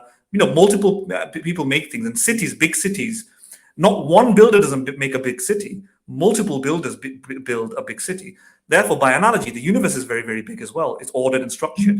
By analogy, we should conclude polytheism is the conclusion. You're trying to mock and refute theism in the first place. And just like the analogy consistently, he would probably agree with the idea that the creator will have to be finite, the creator will have to be material, the creator might die, the creator might have children, right? He will make this mockery, and the whole point was to make the mockeries for the theist to go, wait, we can't conclude those things. We can't conclude those things because to show that the theist is not consistent with the analogy, because the theist knows analogies like these are weak. When the theist starts moving away from the analogy and try to differentiate God from the analogy so that they can introduce a God, so that they're not stuck with polytheism or finite creators, that's when Hume's point really lands, because then Hume is going, see, you are running away from your analogy now because you know deep down inside it leads to these absurd conclusions, because analogies are not a good pathway to building knowledge about the universe and the world. That's all Hume was saying.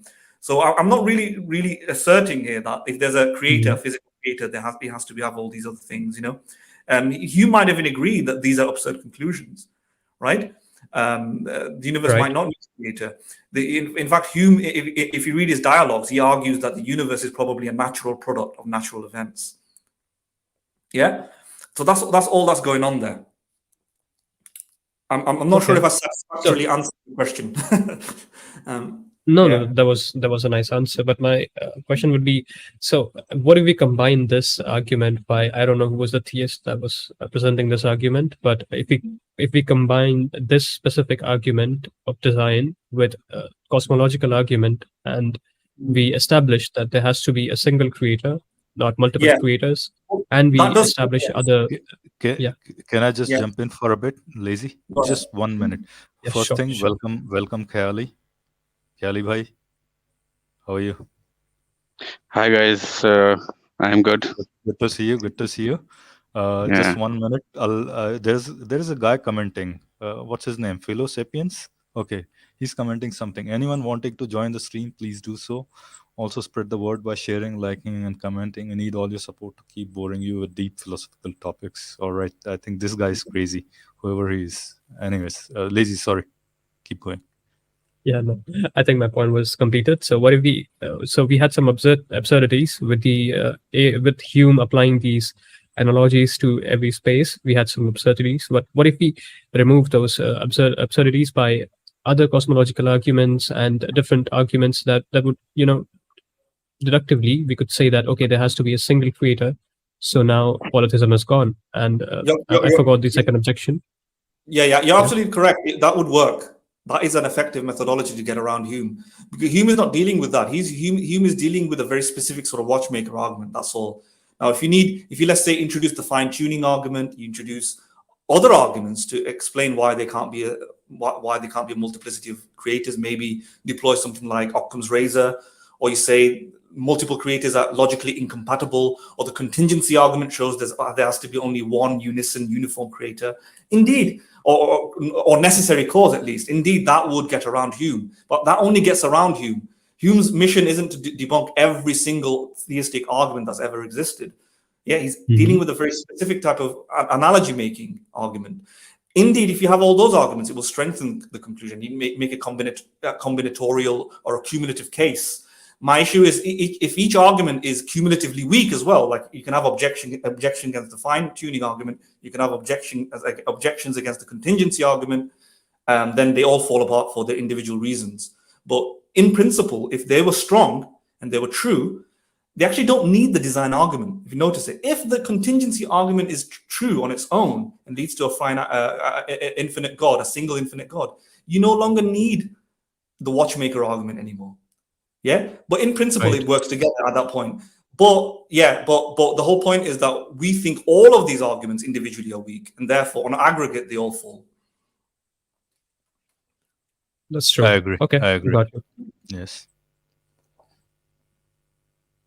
Sorry? Khayali. Yeah, I don't think Lazy, I can Lazy, see sorry, Khayali. you have any point to Okay. respond to?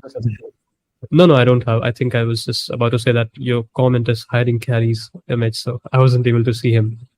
Welcome, Khayali, by the way. All right. hi Lazy. How are you? Yes, I am. I am good. What about you? I'm good. I'm good. I joined late today. I was busy. I told these guys.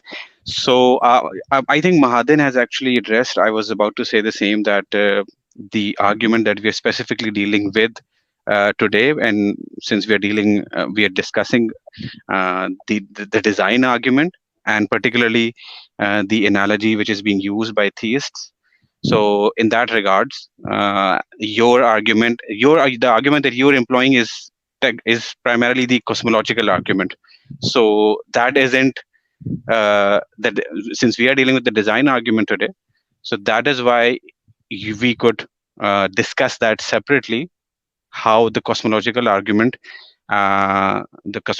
for God, are they valid, and do they exclude the possibility of a polytheistic or multiple gods or not? So yeah, I think Mahdin has already covered that, so I don't need to go into that further.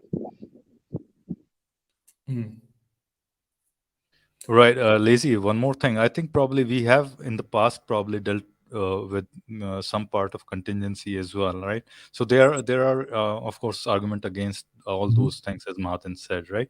And there are at times these apologists like what's his name, William Lane Craig, and all those guys. they kind of make a cumulative case. And as Mahdin pointed out, if let's say, for example, supposedly you have 20 arguments to make up a case for your whatever God's existence that you want to, right? And each Right. of those 20 arguments are required cumulatively, right? You can't miss even a single Right. one of those, right? And each one of those is has a probability of 0.9 to being true, basically, right? Now, if you multiply those, your probability of getting to that deity or whatever you want to postulate there is going to go exponentially lower. Pretty much you can try that, basically. I mean, you try to multiply zero point 0.9 raised to the power 20, and whatever probability you get, at least from a purely probabilistic perspective, right, you're not going to get a higher probability. But when these apologists pose these arguments, as if it sounds as if we are posting so many arguments for the existence, and it is cumulative, basically, as in they should all add up, but actually it has probabilistically it has the negative effect of it, basically.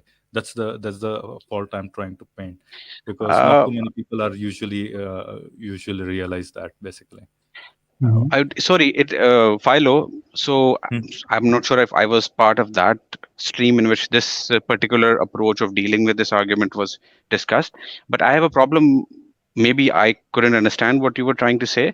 But are you Hmm. saying that if there's a cumulative case that is being built by theists, Hmm. which is, let's say, based on, let's say, 20 arguments, Hmm. you are saying that now each argument, let's say, has a 9% probability, so therefore, cumulatively, it would be 9% of 9% and 9%. So multiplying all Yeah, those Right, right, 0.9 probabilities times would be a very small 0.9. percentage.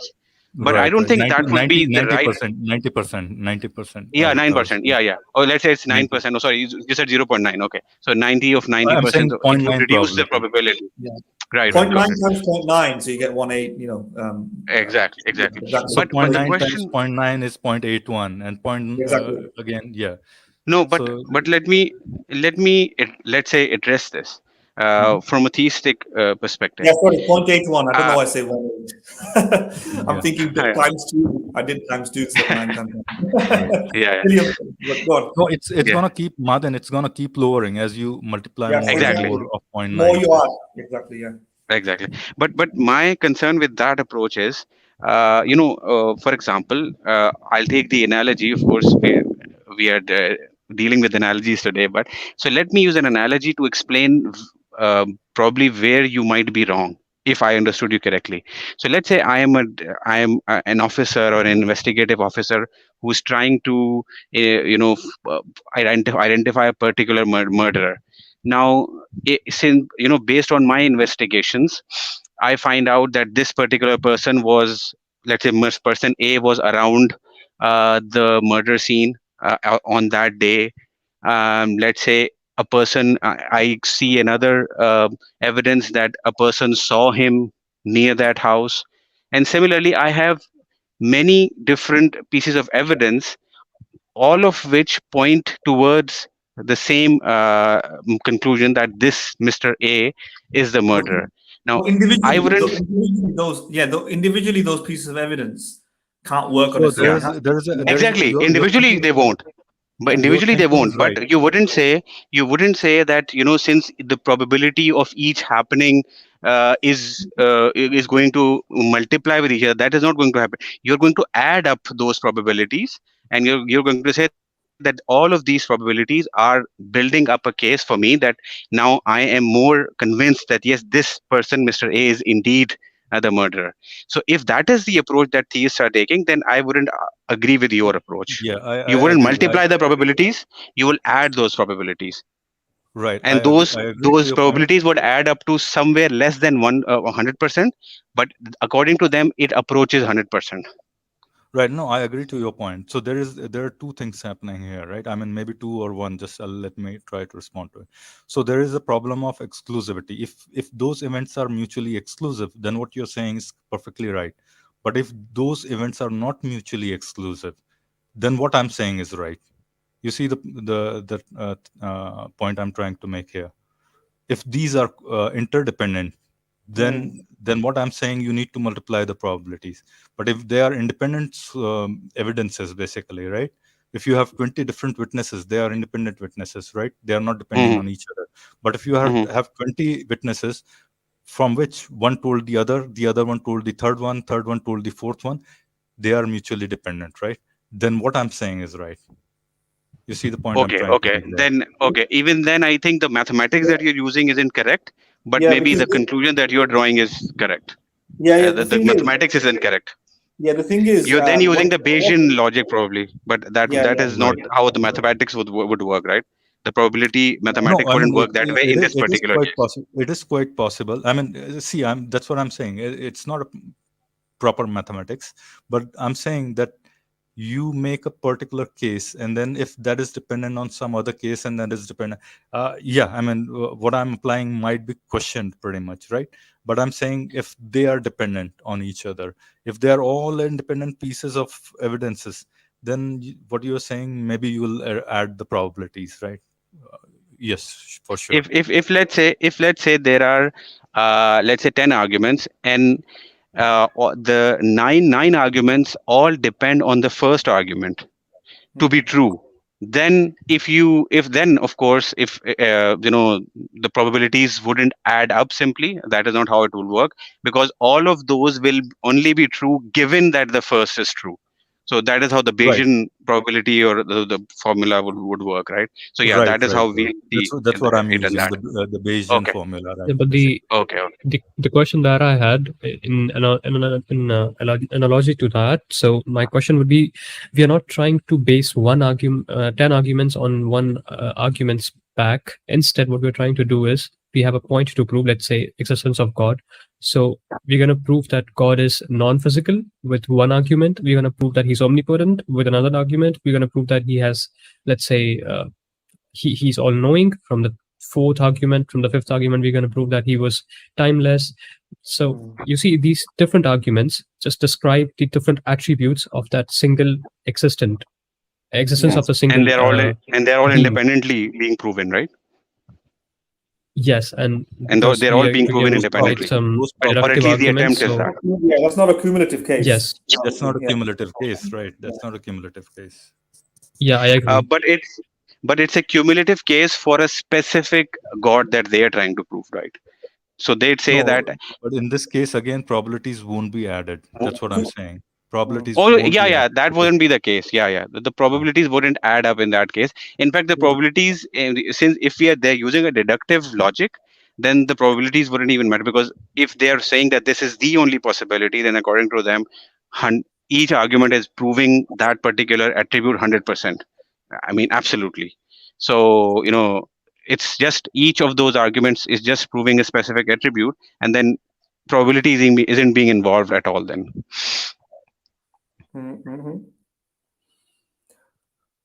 It would lead to counterintuitive conclusions otherwise. No, That's I what mean, you'll still, let me just clarify that last point. Okay, let me just clarify from a very mathematical perspective, right?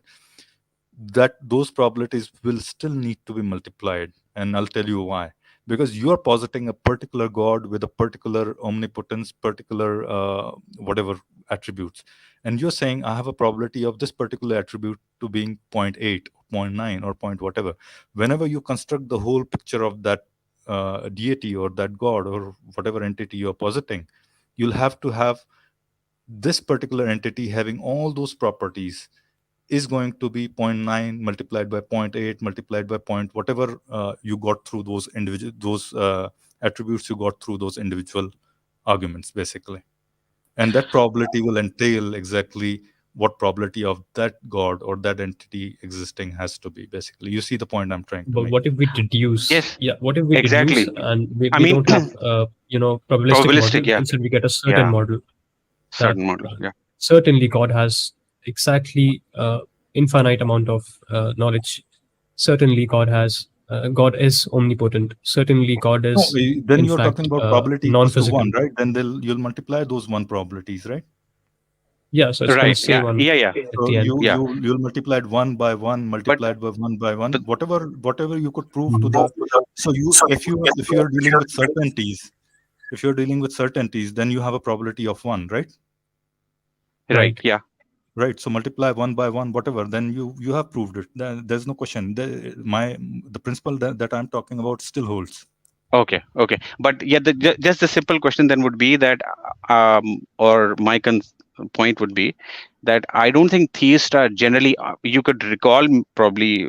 You could help me recall which argument would you consider is a probabilistic argument. There are some, but there are some primary arguments that I are mean, proposed, fine that are tuning is a presented. probabilistic argument. Okay. Fine Some tuning is to an a extent, yes. I probabilistic mean, argument. Yes. Yes. yeah, it is. It is. So, but Mhm. in that case, the percentage, the probability that they are referring to is not even. It's 0.99999. It's quite. It's It's point nine almost nine hundred nine. Yeah. percent. I mean, So, it's according almost to one. them, I mean, according it's to them, almost yeah, one. it's almost approaching one. Yeah. Right. It's an asymptote, Right. basically touching Yeah. on one. Exactly. Exactly. Exactly. So if you multiply 0.999999 multiply by 0.9, so you could reduce that probability, but that reduction would be quite small, I would say. If this is the Right. kind Right. of probabilities No, we are working with. so even if you take that probability, basically, okay, I think we probably gonna go deeper Yeah. into probability. I think, Yeah. Let's not Madan, go there. you wanted to But yeah. say something. I think probably I stopped you, Madan. No. Because I spoke for the entirety of the thing. I was doing something with my parrot because as you know, I've got a parrot. But Right. so I put Right. myself on mute. I can't. I was listening to you guys, but I forgot. I wanted Okay. to say something a long time ago, but you guys went a Okay. million miles ahead now. You You know, you you're cutting the parrot and feeding the carrot. yeah, exactly. I'm cutting the parrot and feeding the carrot. That's a joke that people won't Does he? understand. Sorry. Yeah. Yeah. Yeah. But I mean, I don't understand that specific joke, but I was asking, does that is it a talking parrot or? yes, it's a speaking parrot. Yeah, it Oh, yeah. speaks. Have you taught Yeah. him some arguments or philosophy? I know where Madan learned all these arguments I from, try. basically. I tried to teach him millions of things. The only thing he has picked up is how to beatbox. Yeah, and give me a kiss. He says, "Give me a kiss." That's the only, Uh, give me a kiss and good boy and he beatboxes. Everything Is else he that doesn't. something? Is that something you often say? Yeah. I say, "Give me a kiss" and give him a kiss. So he's copied that, and I say, "Good boy" a lot. So he copies that as well. So he just goes, "Good boy." good He boy. just Okay. just randomly says, "Good boy" to me. Right. Yeah. And he What's beatboxes. He just makes what random species is that? Sorry? What species is that? Oh, he's just a small parrot. It's a budgie. Oh, it's a budgie, right? Okay. It's a small parrot. It's not a big. It's not one of the big parrots. No. Okay. Okay. Hmm. All right. I think we went down this hole for probability. I think maybe we should one day cover this fine tuning argument as well. Probably. I think we haven't touched upon it, right? Maybe we have here No, I and don't. there. We might. We don't. Yeah, No, I no, don't recall it. currently, we're doing design arguments, aren't we? So the next design argument would be, I would imagine, fine tuning, Fine tuning, right? and Right. then maybe like the intelligent design, irreducible complexity, and stuff like that. And we should have our cosmologist friend Abdul here. Yeah, We'll yeah, have to talk to him. that would be good. Lazy, Okay. you want to add something? I'm not quite sure if we were able to give you enough chance to put your points in. If you have any more points, please do. No, I think I did put my points, which I had, although I'm a bit of a rookie, or you could say a newbie. I'm just starting to read philosophy nowadays. It's been like 2 months or something. So, yeah, it was a nice experience. It was good. Great.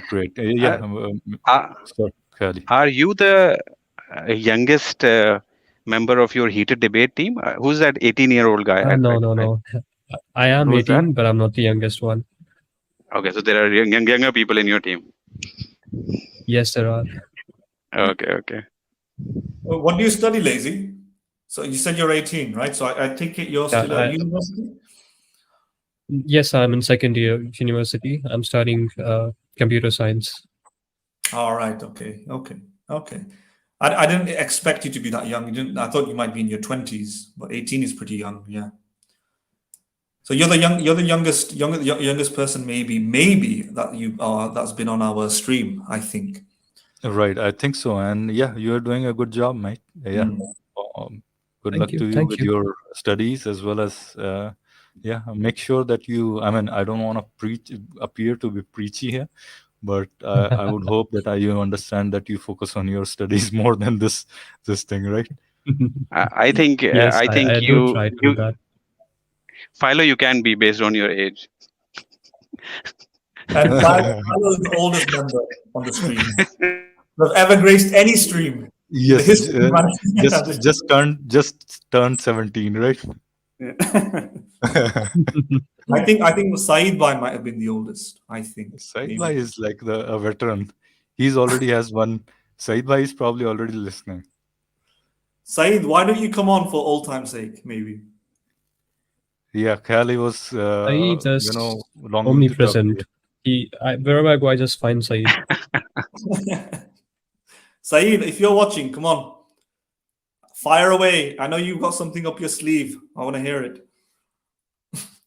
You know, even after we are dead, some point or the other, we might encounter, Said Bhai's, soul I someplace. saw that coming. He'll be peeking through, the niches of Jannah probably into the. Look, I told you 4-6 says you're not allowed to marry to 6-year child. You'll be telling God that hadith is not sahih. You know? Yes. That's what's gonna Yeah. happen.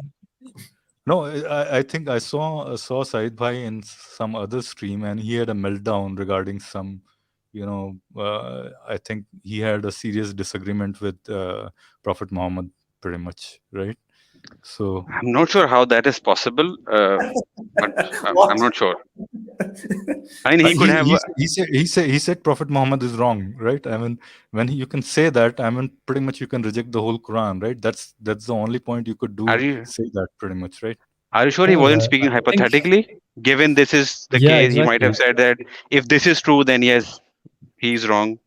I mean, that is the only I mean, explanation so that I have for that. yeah. I I mean, think we're missing some. I'm taking him out of context, and you're right. He was saying if this is true, then he's wrong, and that's Yes. exactly. Yeah. But Please. if you reject one thing from Quran, right, and then you are probably out of the fold, pretty much, right? And I mean, So but yeah, as I I mean, said, yeah, if he, I'm straw manning if him, pretty much, right? yeah, But yeah, but you're right. but this is only the case if he wasn't speaking hypothetically. If he was speaking hypothetically, then I mean, there is no problem with that. If he just said that yes, if this is what he said, then he's wrong. But if he actually factually disagrees with the fact that this was said, something particular was said by Prophet Muhammad, then he's just speaking hypothetically. Then it doesn't matter. Yeah, He was I just can't speaking it recall for that. argument's Yeah, sake. I can't So recall don't that one. Yeah, you know. yeah. I mean, we want him to be safe, pretty much, right? Yeah, please. You're Yes. going to exposing Saeed to some sort of danger, so don't do that. Not doing that. Okay, by the way, Philo, I don't know if I'm tripping or something, but so the color of the text that we have, like the blue text, sorry, the white text on the blue background, it's really hard to see. So, I mean, if that is something that you would like to address Where? Our in the name. StreamYard. The names. Yeah. The black one, you're saying?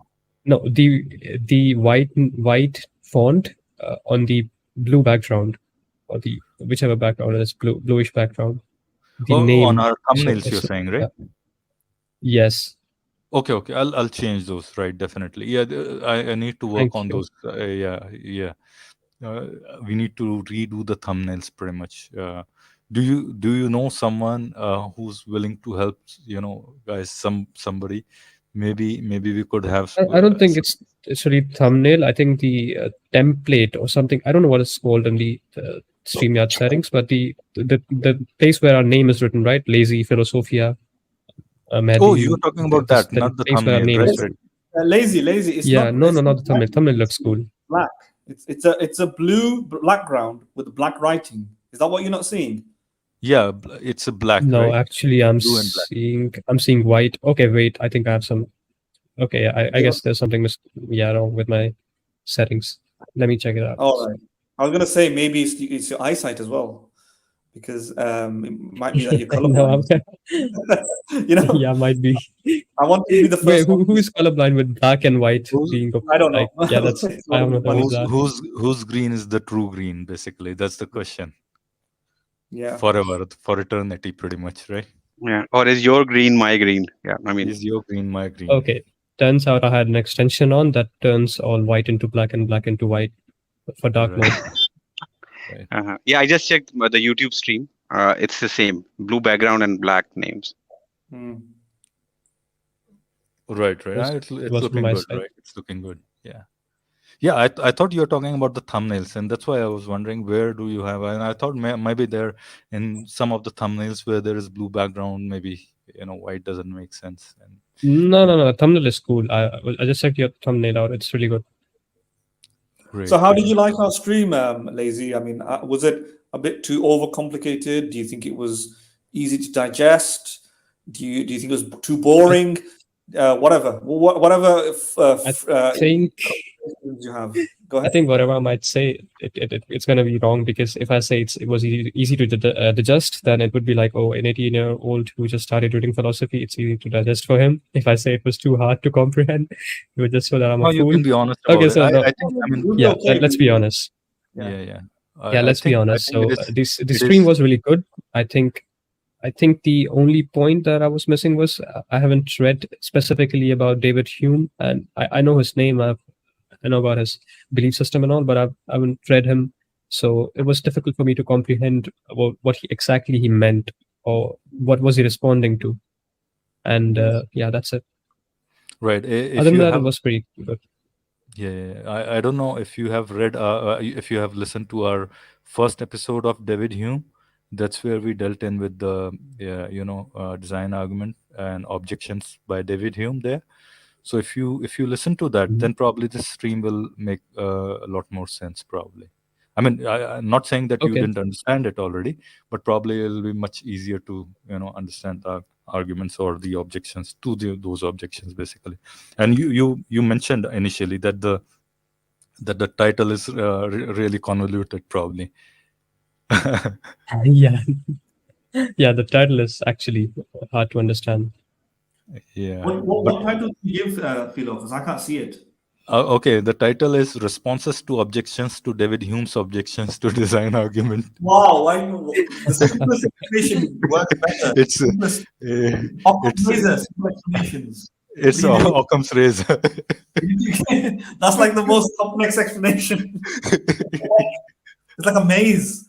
By the time I read it, I'm lost. I'm stuck. I don't know what's going on. But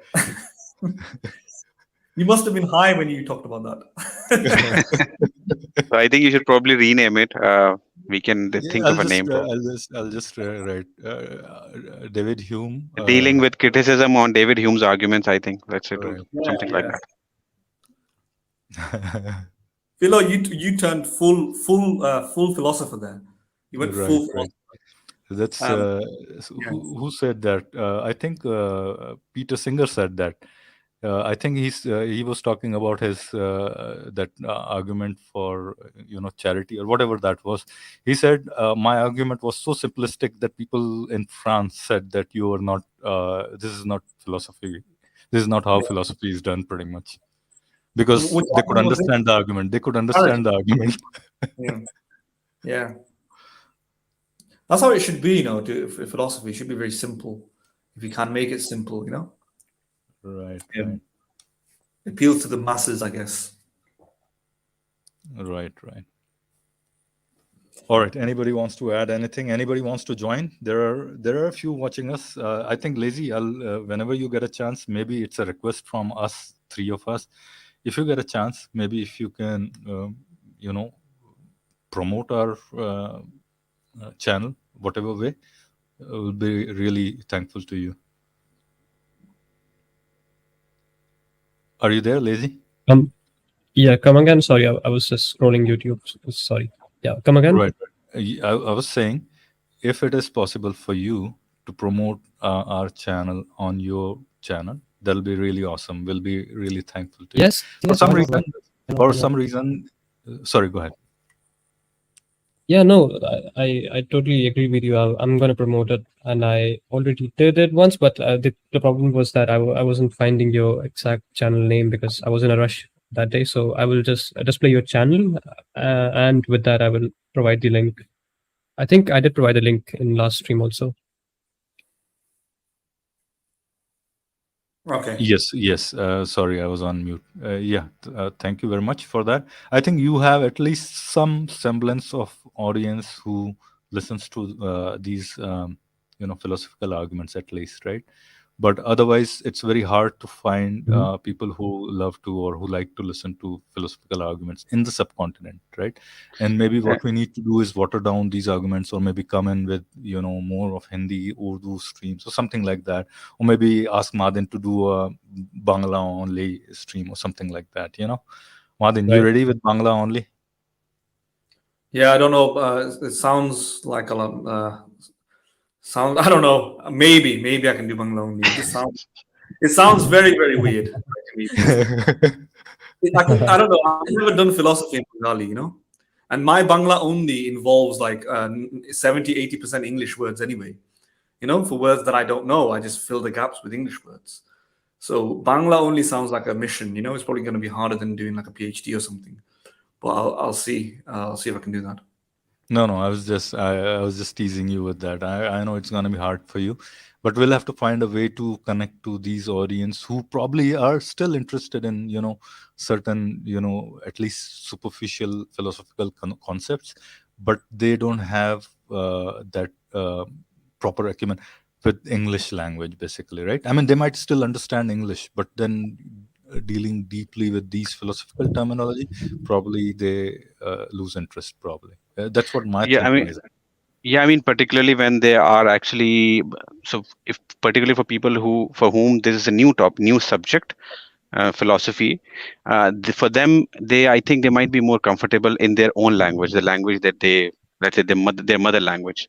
So even if they understand English, I think they'd prefer it in their own language, where it is explained in a more layman terms and in a more easy to understand manner, right?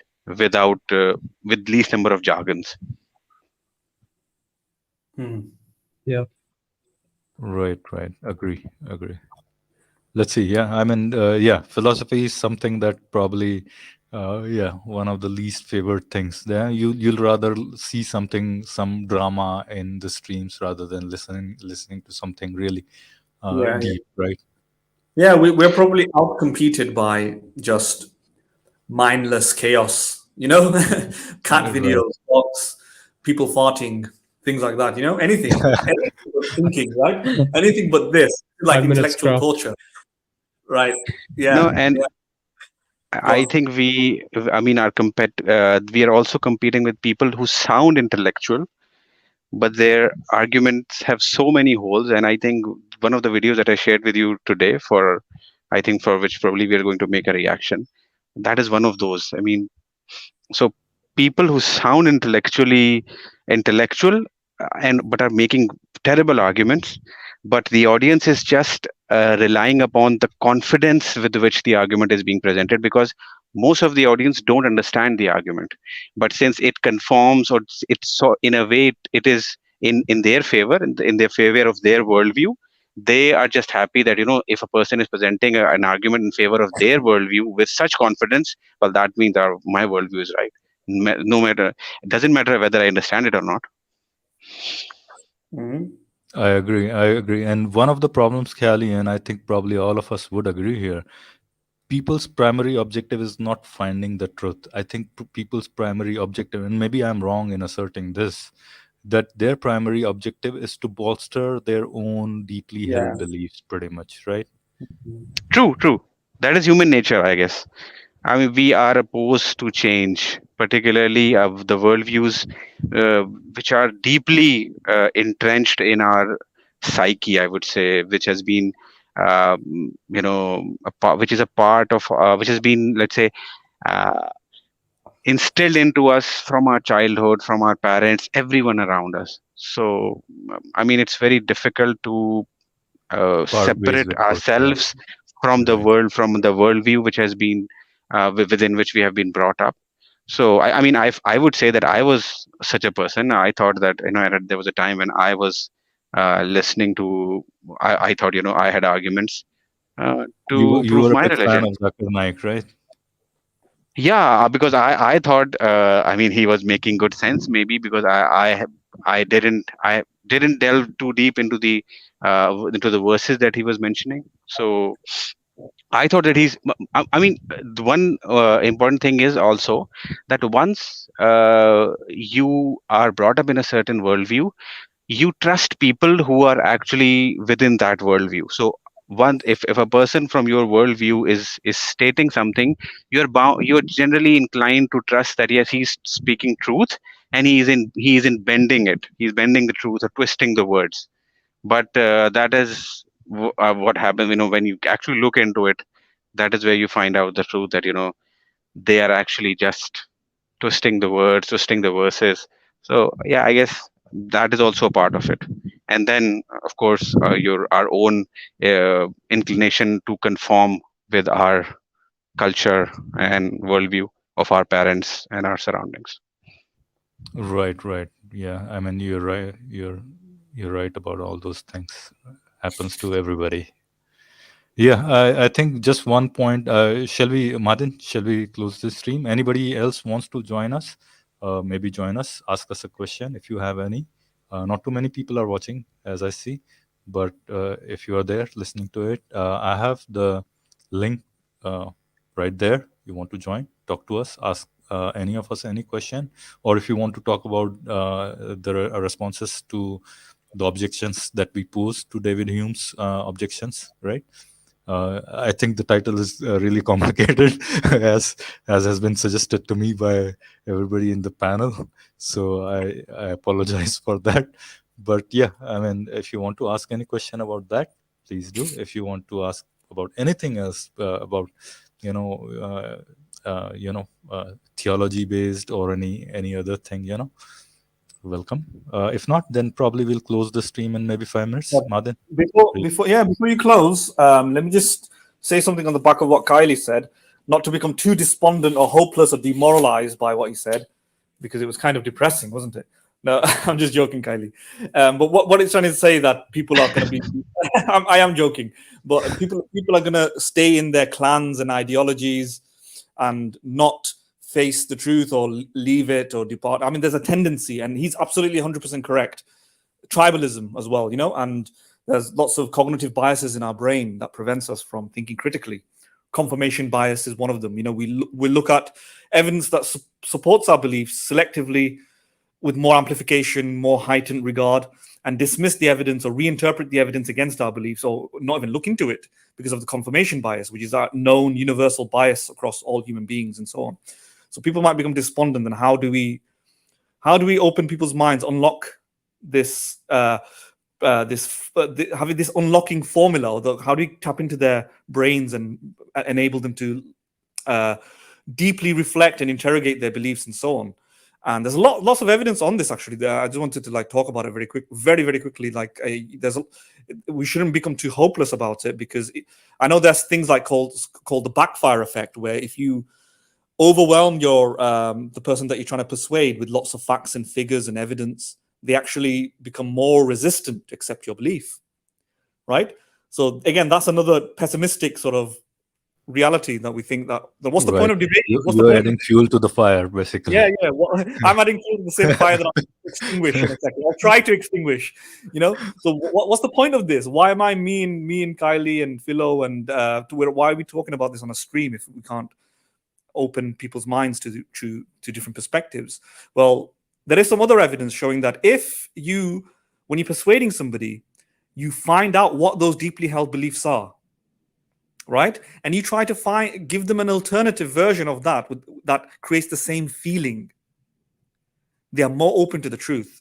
So whatever they're clinging on to, if you can provide an alternative version of the same thing. So let's give you a drug analogy. If you're on heroin, you can give him a different drug that creates the same sort of dopamine effects.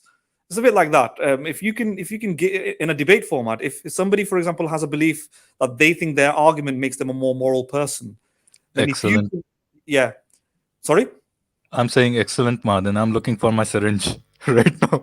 Yeah. Maybe that's if you that makes you a more moral person, a better mother, then you need to talk about motherhood and what makes you a better mother, and go deeply into it and explain that that if you accept this point of view, then you will become a better mother. And these sort of techniques, they actually help welcoming the other person to accept and embrace your point of view. In other words, most people convert with emotional underpinning arguments. If there's like some sort of emotionally laden motivational speech behind it. So it's not always facts and figures, but and Aristotle talked about this in the past as well. It's not just about logos; it's about pathos and ethos. It's about your credibility, your personal credibility, and it's also appealing to emotion. And combined together with a logical argument, you're more likely to persuade somebody. And that actually holds true today. If you appeal to somebody's emotion, appeal to something that they already accept maybe, and show that they can be a better person in this regard by doing this, they're more likely to welcome your argument. And they've done like studies on this. If anybody wants, I can dig up the study. In fact, I got this funnily from Mehdi Hassan, the journalist. Yeah, and he wrote a recent book on how to persuade people. I forgot what the book was called. It's a very good book, though, I thought it was. And he gives an example of a study where people, like salesmen, they go to door and they quote fake facts and figures, and they have this sort of patter, sort of formula they use that involves emotional arguments as well. And those sort of arguments, when they deploy it, the receiver, the household owner who listens to it, those arguments revolve in the head. They did the study. They revolve in the head, or remain in the head of the receiver, the audience, for up to 6 months, and it has an effect of changing their values, their views, their beliefs.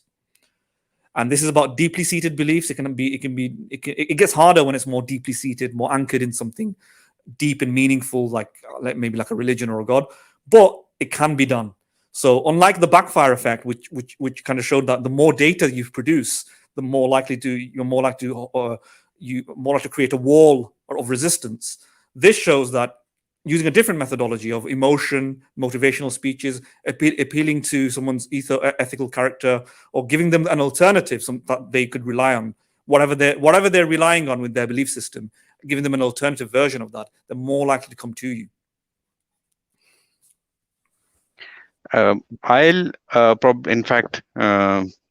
I'll add another reason why we can be quite hopeful that people are going to be more open to at least listen to such arguments, to be open to the fact that they could be wrong, or their worldview could be wrong. That is because earlier, prior to the age of internet, the society, there were many societies who were in silos. So children would grow up in small villages, or even if they're living in relatively smaller towns, they would be exposed to a certain worldview, and they don't see anyone challenging those worldview, or anyone identifying problems with it, right? So for them, it becomes deeply entrenched in their psyche, and they don't see, since they are not exposed to the criticism to their worldview since their childhood, they're just for them it's normal. That is what actually makes if they exposed to criticism of their worldview in later part of their lives, they are quite resistant to change. But in today's world, where internet has brought information to each and every person, whether he's living in a small town, let's say, in which every person lives the same lifestyle, has the same religion, has same values, even that person is exposed to criticism of his own worldview. So that would actually, I think, it help people to be at least open to the fact that this is not the only worldview that exists in the world. There are people who think that my worldview is wrong, and that there are reasons, they have reasons to believe that their worldview is correct and right or better, and my worldview isn't. So I think that this information, this age of information, is helping people to be more open to understanding and to realizing the fact that their worldview could be wrong. And since this is happening from the from childhood, they are brought up with this understanding. They grow up with this understanding, and later on they are able to, I mean, they're more likely to accept the fact that maybe their worldview is wrong. All right. Can I add one just little point? Mahdin, first thing first. Yeah, this is this the book you were talking Yes, about? yes, that's the book. Yeah, win every All argument. right. All right. So Now anybody you who know the wants to, secret. This is what I use. yeah, this is Okay. Mehdi Hassan. He's a journalist, a very famous UK journalist, probably. And so this is the book that He's in Mahdin. America now. He works in America now, I think. Oh, he's MSNBC. he's moved to America. I thought he was a British-born Muslim, probably. I think, but I He could is. be He wrong. is. Right? He's a Yeah. British-born Muslim, but he's now migrated. He's gone to America.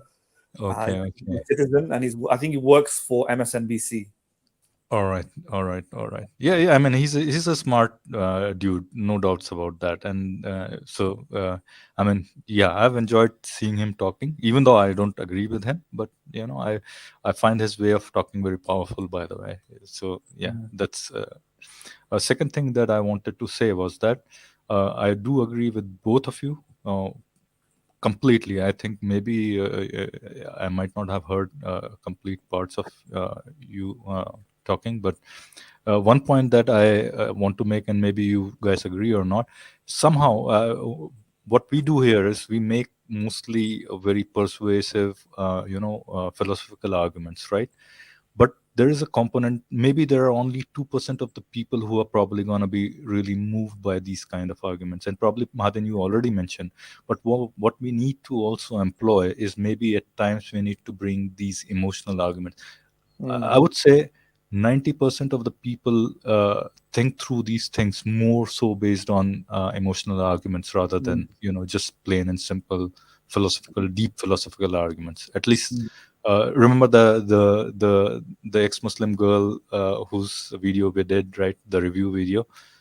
I mean, she probably moved away from religion because of very simplistic reasons. And majority of those people you'll find, ex-Muslims or ex-Hindus or whoever you may have, right? They move out of their religion based on these very simplistic, mostly moral arguments or emotional arguments, pretty much, right? Yes. Very few of them would think through these contingency arguments or the argument from design and all those things, right? So probably we need to mix it up to, I think that's just a red herring, these arguments. I think they're just covering the real reasons. I don't believe Muhammad Hijab has arrived to the conclusion that Islam is true based on the contingency argument. I just don't believe it, right? Right. I mean, he for him, it's probably like the what do you call properly basic belief in a sense, pretty much in his eyes. I think it's just emotional. I think he said that if he was an atheist, he'll kill himself or something. He'll be depressed. So that doesn't sound right, right? That's like me saying if I know evolution is true, then I'll be depressed. Or it's like me saying if I knew Islam was true, I'd be depressed. Does that sound like I'm a truth seeker? No. Right. Wishful But that's how he has got almost 1 million subscribers, and we hardly have 1,000, not even 1,000. We hardly have 800, right?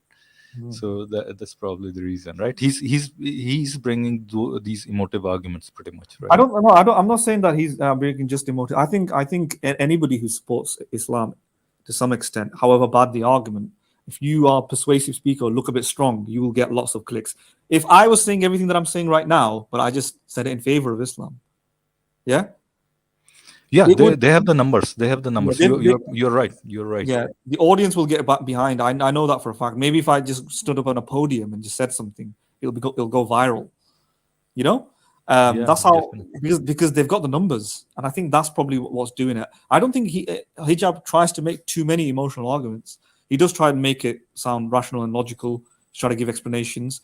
But I do think those explanations, he also pumps it up with associated emotional arguments, right?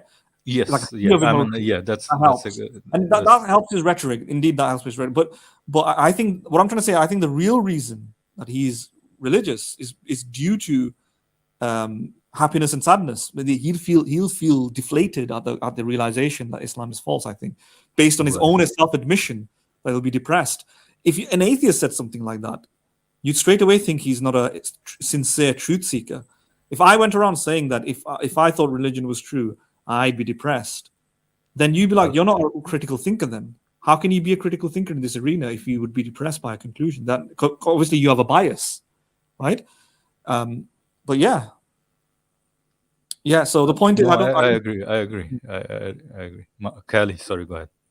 Yeah, I was just going to say that the point that you just raised about using emotional arguments. What I'd say is that, and just to clarify, I mean, generally, I am against using emotional arguments, right? Because I'd say that it's not the point that we just need people to be on our side. At least from my end, I would want them to be on our side for the right reasons. But what we can use for what purpose we can use emotional arguments is, and that should be the only reason, is to soften them up, to make them a bit more open towards, a bit more receptive.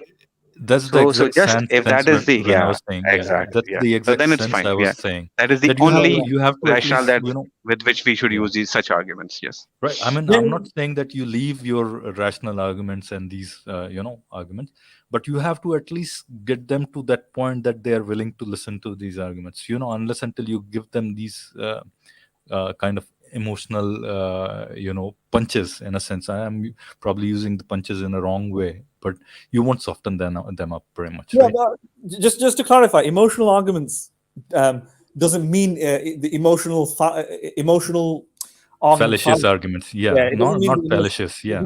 What we mean by emotional arguments is that things that appeal to the emotion without committing the fallacy. So it's simply being a little bit more, attempting to elicit a range of emotions in the audience rather than sounding dry, mundane, boring, indifferent, right? It's to try and provoke a sort of rage or anger at something, or provoke an emotion. So it's like a delivery of a lawyer in a courtroom, right? And he won't just say, statistically, 5 people got killed. Statistically, every year there's 20% of people get killed in X manner. That sounds boring. You can say that. You can make that citation and say this is supported by the evidence.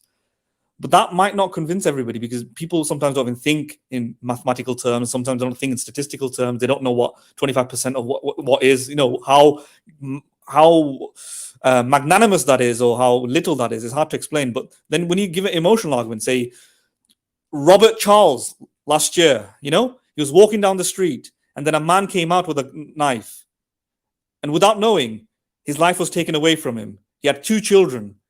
Knife slit his throat. This sort of knife crime is a horrendous epidemic.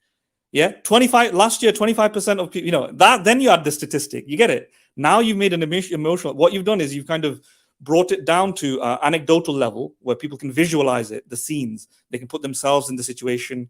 It's a narrative. It's a story. You have a perpetrator. You have an antagonist. You have a protagonist, and they view themselves as Robert, or they find similarities with Robert. You realize he's a family man, and he was killed, and you graphically describe that, and they feel disgusted by it, they feel afraid, and then they might want to do something about knife crime. And when you cite the statistic, now it means something. It's more colorful, and that's what I mean by emotional, appealing to somebody's emotional like that.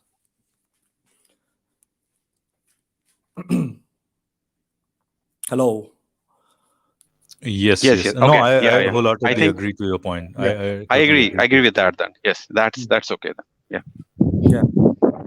Yeah, exactly. That's how I wanted to, because we are dealing with so deep philosophical arguments so far, and most of our even the streams that we have reviewed, or the debates that we have reviewed, kind of have mostly touched on those points. There have been times when we have touched upon some of the maybe not so deep arguments, but by and large we have been dealing with really strictly deeper philosophical arguments.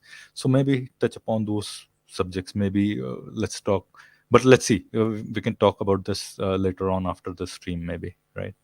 Yeah. What kind of arguments would kind of elicit those kind of emotions, right? Yeah, exactly. Anyway, if I don't know if there's anything else you guys want to say. I think we are done mostly, right? Cosmic wants to join. Oh yeah, let him join then. Let's stay for a bit longer. Yeah. Cosmic, we are almost done with the stream. You wanna get on the stream? Please do. I think he wants to talk to us in the backstage. Yeah, I see. backstage, right? Yeah. Come on in, then we'll end the stream probably. Or should Yeah. we end the stream and you'll join? Would you be able to I think he join can once we still end the join stream? even if we end the stream. Okay, Lazy, okay. Yeah, he will what be do you able to think? join. Okay, Okay, yeah. okay. Yes, Then he let's will be end. there. Cosmic, you can join. Yeah, you can join. We'll end the stream and you join then once we end the stream, right? So, all right, everybody who's going to listen to the stream, not too many listening at this point, but I hope people do listen to it. Are you And sure he then, can join after we end the stream? Lazy saying, Yes, yes, you yes, I can. am sure he can join. Yeah, Okay. right. So, anybody who's listening as of now, please do spread the word, share it as much as you can, and then like it, comment if you can. If you comment, make sure that at least, press the notification bell as well. And that's all I can ask for. And it's goodbye. Let's take the last word from Kali, Mahdin, and Lazy. Lazy, you want to go first? Sure. So it was a nice time here, and I think the question that we had in between, I would like to answer that, and then I would just conclude. So there was a question in between that about my audience, that they kind of are interested into some philosophical, discussions. So somewhat we can get that kind of indication. I think that is because I try to keep it simplistic, because not because I try to keep it simplistic, because I know that, or I try to simplify them. Instead, I don't really understand at very difficult or complex level. So I try to convey the things as I understand them, and um, you know, coincidentally, they are very very basic. So people kind of get to relate with it, and they can understand what I'm trying to say. So I think that's the reason. Um, I think that could be a good reason, or that could be a good step, because as I grow up, as I learn more, as I try to comprehend more of the complex philosophical ideas, my audience might also just grow with me, and I hope that happens. And yeah, that's it. No, I think you're doing good. I would say you're doing good. I think probably Yeah. that's Yeah. one of the ways to, and that's probably the better way to deal with philosophy, at least to the subcontinent audience. And also, I think Hindi, when you converse in that the language that they understand best, it helps too as well, right? So yeah, I mean, both the things are working in your favor. I would say. Yes. Mhm. Kali, Madan. Oh yeah, you're doing well. I mean, you started off a very young age, so that's credit to you. I mean, at your age, I can't remember what the heck I was doing, but philosophy was a very far away goal. At 18, I was barely able to think, let alone think about philosophy. But yeah, you're doing well.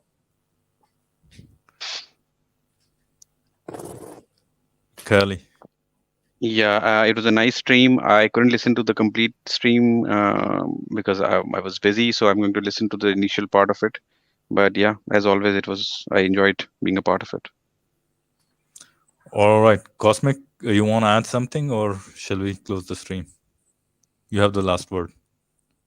Did you hear No, the stream? unfortunately, I just got home when the stream was about to conclude. I would assume I'm hoping it went well. It's always an informational stream. I have no doubt you guys did quite well. I listened to it probably later, but I have nothing to add productive to the stream. All right. With that said, thank you everybody for joining us. Those who are going to listen to it, thank you everybody. Thanks to Madin, Kali, Cosmic, Lazy, everybody. Thank you once again.